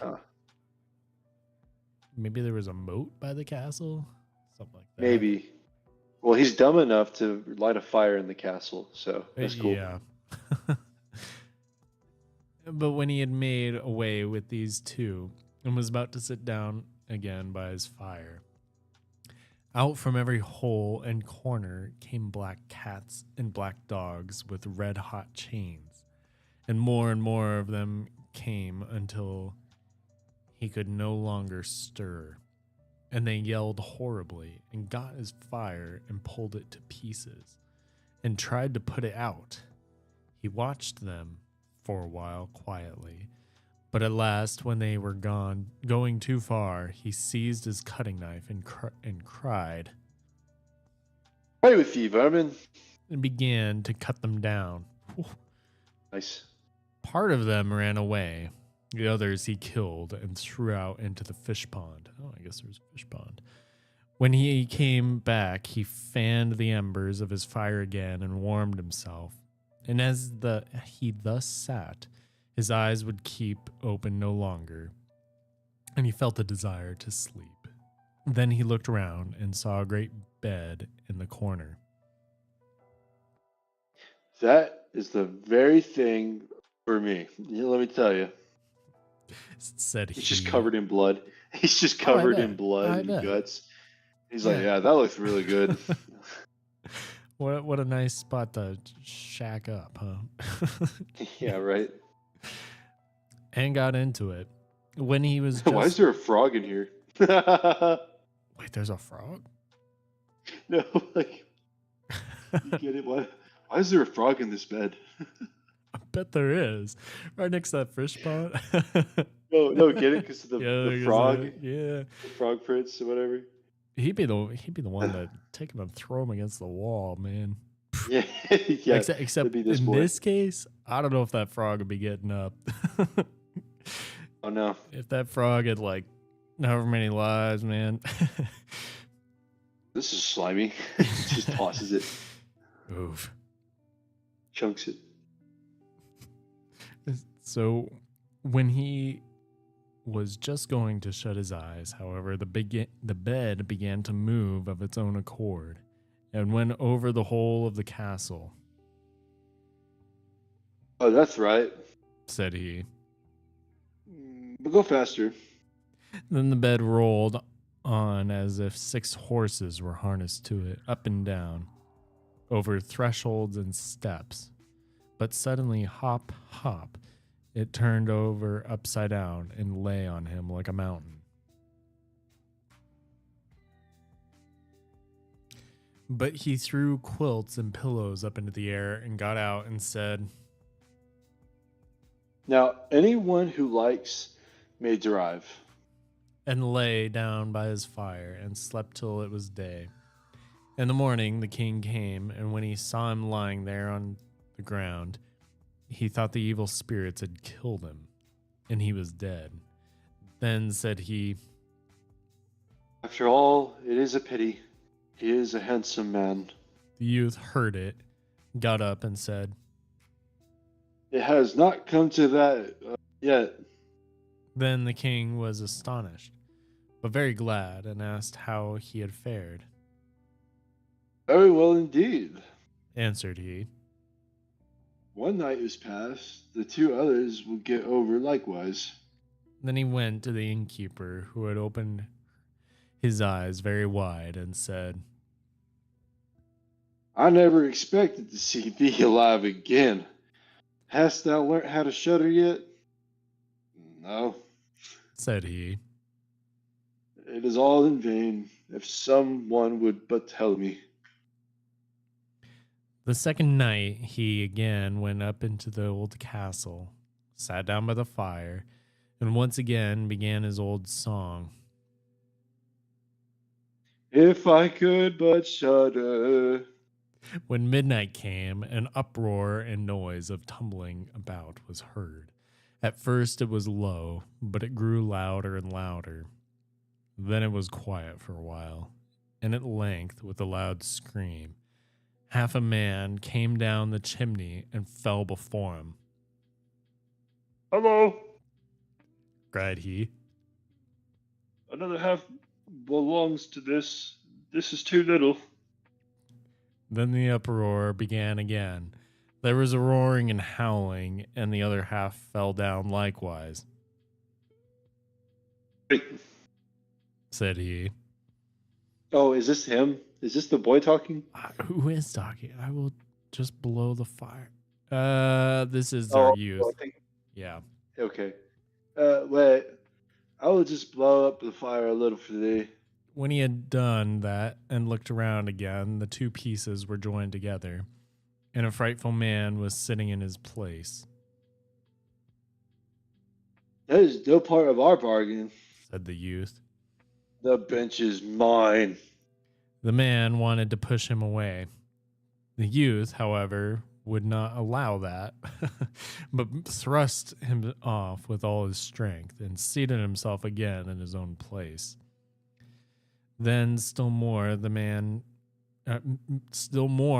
fell down, one after the other. They brought 9 dead men's legs and 2 skulls, and set them up and played at 9 pins with them. What? Bowling. Bowling. Yes. That's Go cool. like with the legs and the 2 skulls. Yeah, they're just having fun. Golly. How do you, goodness, like, how do you read something like this to your kids?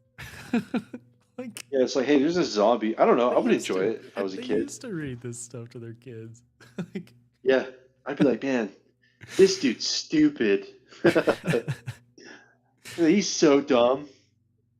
golly. Meanwhile, in the middle of the night, I pee my bed.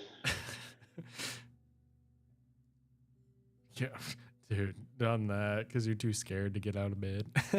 Yeah, I'm like, oh my god, that was really scary, actually. The youth also wanted to play and said, Hark you, can I join you? Yes, if thou hast any money. Money enough, replied he. but your balls are not quite round.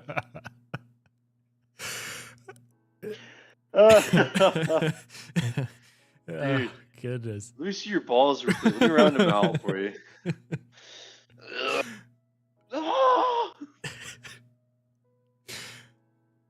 That's more round. Then he took the skulls and put them in the lathe and turned them till they were round. Oh, nice. How nice of him. Okay. Yeah. There now. They will roll better. Said he. Hurrah! Now it goes merrily. He played with them and lost some of his money. But when it struck 12, everything vanished from his sight. He lay down quietly, quietly fell asleep. Next morning, the king came to inquire after him. Has it fared with you this time? Asked he. I have been playing at 9 pins, and have lost a couple of farthings. Hast thou not shuddered then? Huh? Said he. I have made merry, but if I did, but know what it was to shudder, I mean, I would, but I didn't. This isn't working. The third night came. All right, here we go. Here we go, man. Yeah, number 3. This kid's got this. Third time's the charm, right? That's what that's where this has got to come from, right? Exactly. The charm. All right, I believe in this kid. The third night, he sat down again on his bench and said quite sadly, Oh, if I could shudder. when it grew late, 6 tall men came in and brought a coffin. Then said he, That is certainly my little cousin, who died only a few days ago. and he beckoned with his finger and cried. Come, little cousin, come. They placed the coffin on the ground, but when he went to it and took the lid off, a dead man lay therein. He felt his face, but it was cold as ice.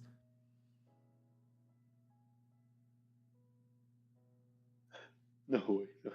Oh God. Stop. I will warm thee a little.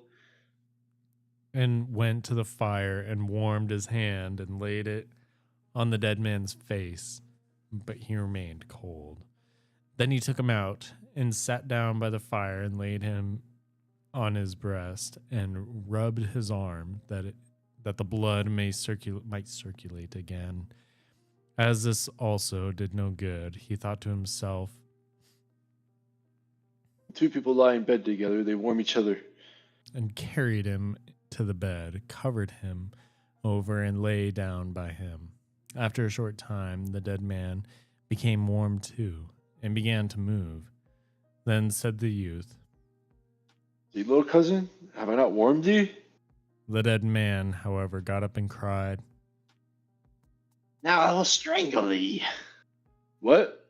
said he. Is that the way you thank me? Thou shalt at once go into thy coffin again. And he took him up and threw him into it and shut the lid. Well, yeah, I mean, I guess that's kind of what you do with those kinds of things. Then came then came the 6 men and carried him away. It went, well. It's all right. Well, that was fun, I guess. Oh, I cannot manage to shudder. I cannot. I shall never learn it here as long as I live. Then a man entered who was taller than all the others and looked terrible. He was old, however, and had a long white beard. Thou wretch. Cried he. Thou shalt soon learn what it is to shudder, for thou shalt die. Not so fast. Replied the youth.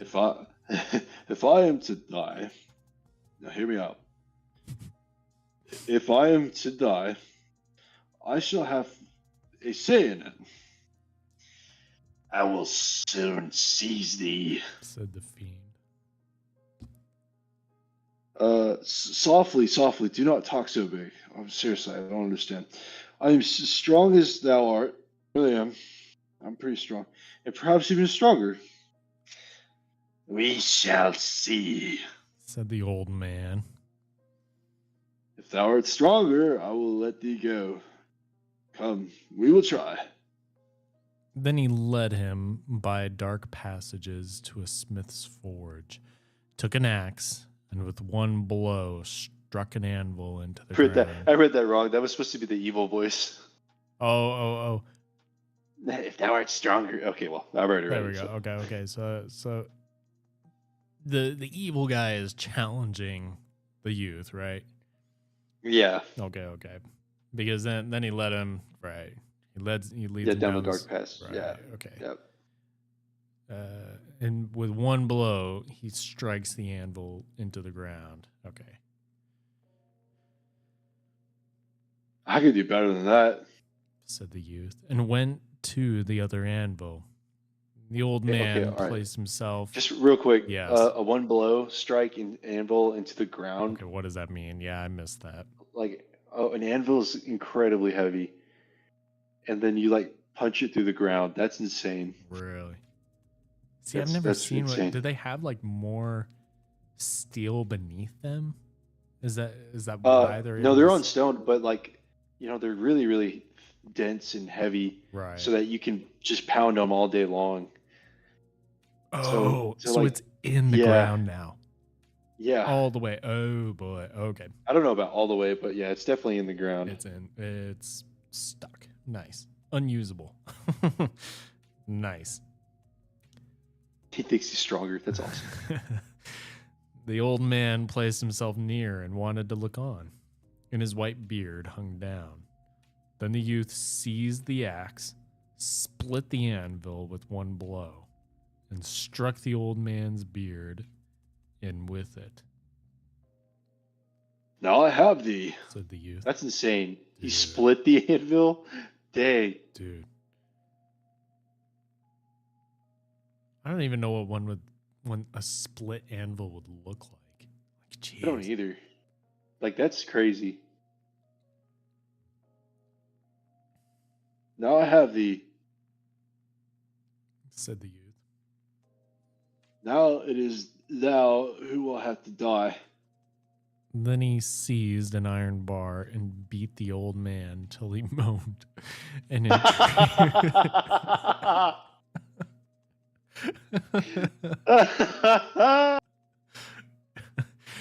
and he would give him his great riches.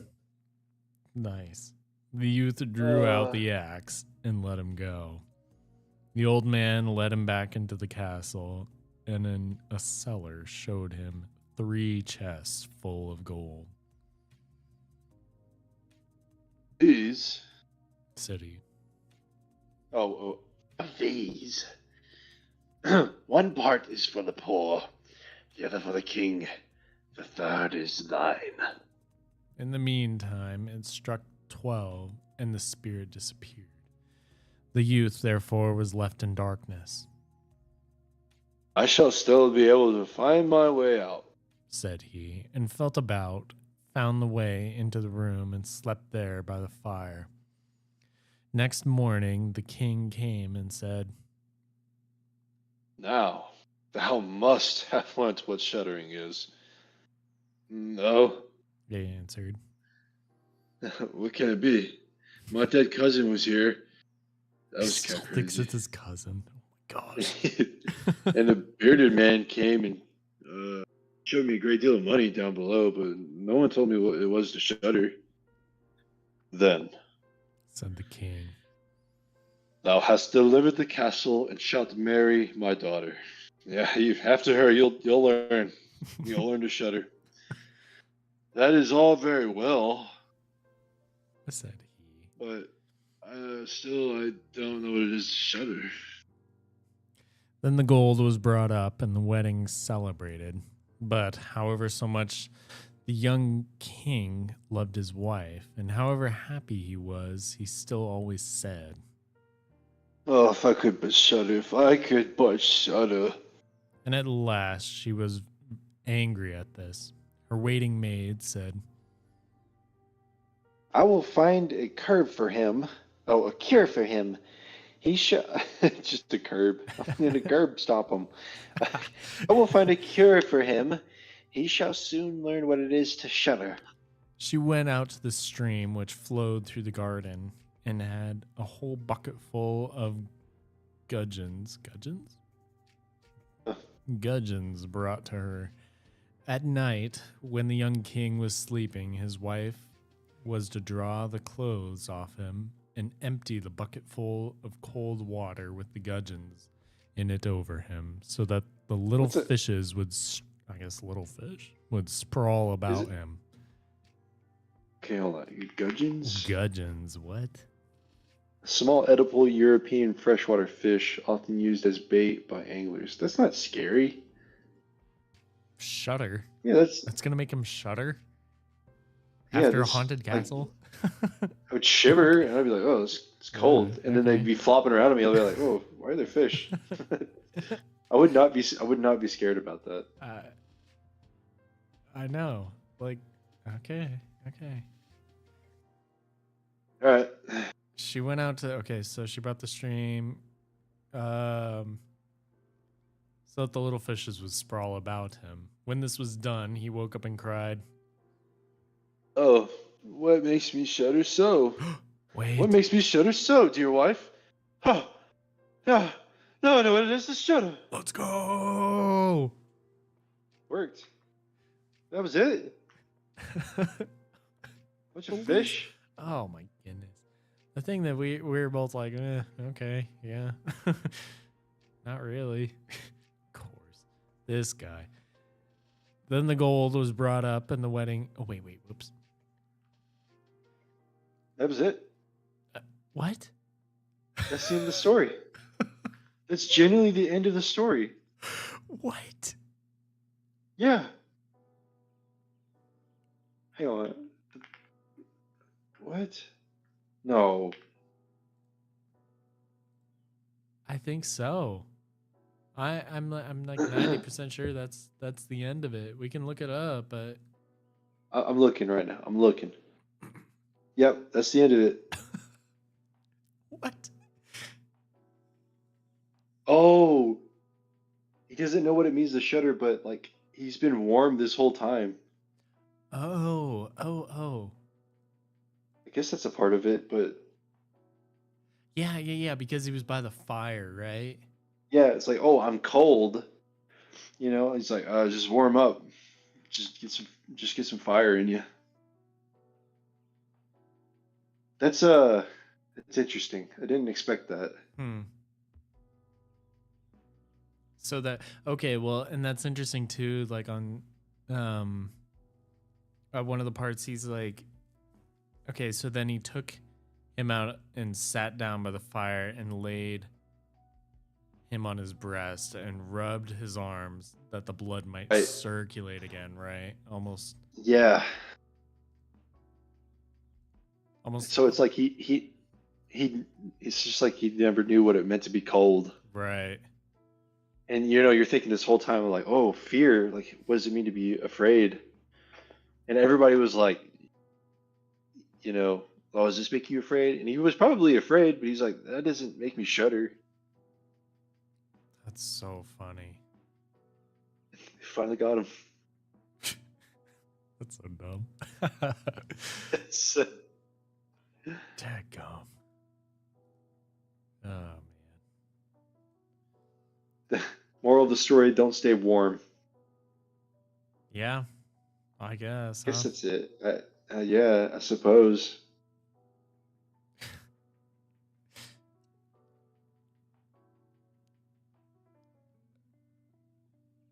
All right, well, This guy was a nimwit, so he ain't Yeah. too smart, that's for sure. yeah. I think it was a good story. It wasn't really like there was nothing really, you know.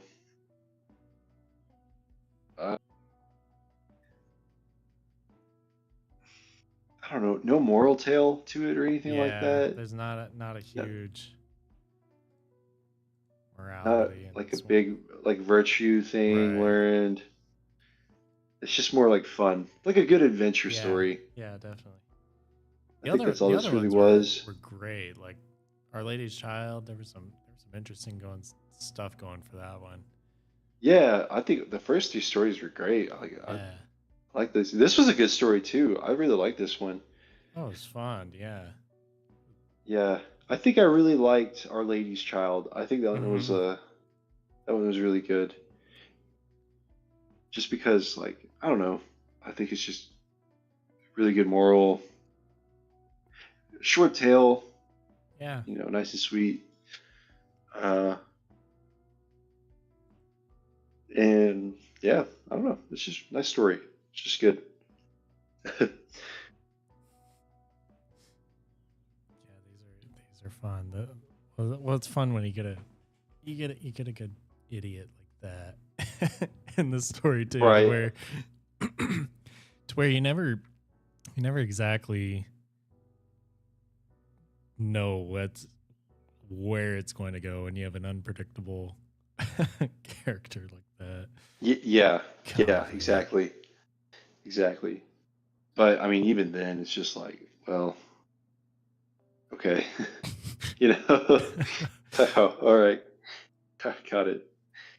Gosh, I feel like too that almost makes me feel like the idiot. For Oh, just because it's like, yeah, it does. No, you're right. doesn't it? Because it's like, yeah, because I didn't expect it to be like, oh, and I feel stupid for Well, finally realizing that. if he's that stupid and he's not getting it, and then I'm not getting it, hmm, Dude, now I'm just stupid. hmm. I'm stupid, and I'm not as strong as him. Yeah, really. Goodness, I cracking want that to, anvil in half. yeah, I want to break an anvil. Come Dude, on, man. What the heck? it's so funny. Yeah, I'm nothing like him. Well, all right. I think that's a good stopping point. That's a great stopping point. Well, we got through 4 of them. Yeah, Yeah, that was good. Those are good stories. We'll have to definitely. continue soon. Definitely. Yes. And We'll have to, we'll have to, more bigger projects too, maybe in the works too. yeah, We're just gonna keep absolutely. referencing the Arthurian legends the whole time, whole time through this, Yeah, I because I feel mean, like so much of the symbolism just keeps going right, with right. those. Also, Beowulf, like Yeah, absolutely. Lord of the Rings too. Now, I would say, right, we're no English scholars, right? That's just not us. But however, these are really good stories, and just the fact that we could read a couple of these, and we already came up with like more stories to go through, Oh like yeah, for fun. Like these are great. Like I really enjoyed those stories, and I'm looking forward to Bearskin and all the rest of those tales that we get to go through, and just kind of like see which ones really hit, which ones hmm aren't as good. yeah, because And I'm gonna not say, all of them. I can tell you right, that now. Not all of them are gonna yeah have that satisfying. Oh wow, that was really morally yeah, enlightening. Like some right. of them are I definitely mean, gonna be like, well, that was stupid. Like, yeah, I mean, it's just going to take time for that, yeah, but ultimately, I think I would say I think they're going to mainly be good, and if not, at least they're there, and yeah. I think it'll be fun to just talk about them and just to see what they're trying to go for, and honestly, how they could have done better. Like for the youth story, I think it could have been just a little bit shorter. I Yeah, think the castle definitely. part was probably the better of it. But you notice there's the threes again. He did three stupid things at first, and then he did three more stupid things second, and then he did three stupid things in the castle. Right. Yeah, it's definitely And playing with that. yeah, right, right. I Um, couldn't tell you exactly what that necessarily is pointing at yet. Um, I think it's just Trinitarian. I really think it is. sure. I think just how Christian. Catholic, Christian. Just These are, wanted to deeply weave that into yeah, every, yeah. like, just multiple aspects of the story. Yeah. Whenever you get into like the Arthurian legends and stuff, you'll see a lot of Right. that same imagery, Right. and those are all really important, especially like going after the Holy Grail. I Oh mean, it's yeah. all there. Yeah. It's all there. Yeah. Well, that was fun. Uh, any other comments on that? Um, I think this was a great start. We dug into some good ones and some silly Yeah, ones and absolutely. some serious and yeah. And we have And more some kind of stories to creepy talk ones. about. Yeah, Tons, I man. don't. Tons. No, the thing with the scary part, like there's nothing scary about these. No, yeah. Um, not yet for sure. Yeah, we'll get into somewhere. Be like, ooh, would I really want to read this to some of my kids? But right, like right. young kids. Ooh, I don't know, but Not incredibly young, but yeah, I would read them sure, to my kids as young. Like, yeah, these are good, sure, good yeah. tales. Almost. I mean, of course, at the end of the day, most of them are like meant for kids too. But of Yeah, course, they're trying to teach something. But of course, with all of them too, it's like something deeper with all of them. So it's good. yeah, good. Well, hey, thank you guys so much for watching. We really appreciate You it. made it to the end of even through the technical difficulties and whatnot. Yeah, we'll probably just leave those in. Those are fun. Yeah, Y'all can definitely, experience definitely. our sufferings. But catch us on the next episode where we'll be reading some more stories. That's right. Thank you guys.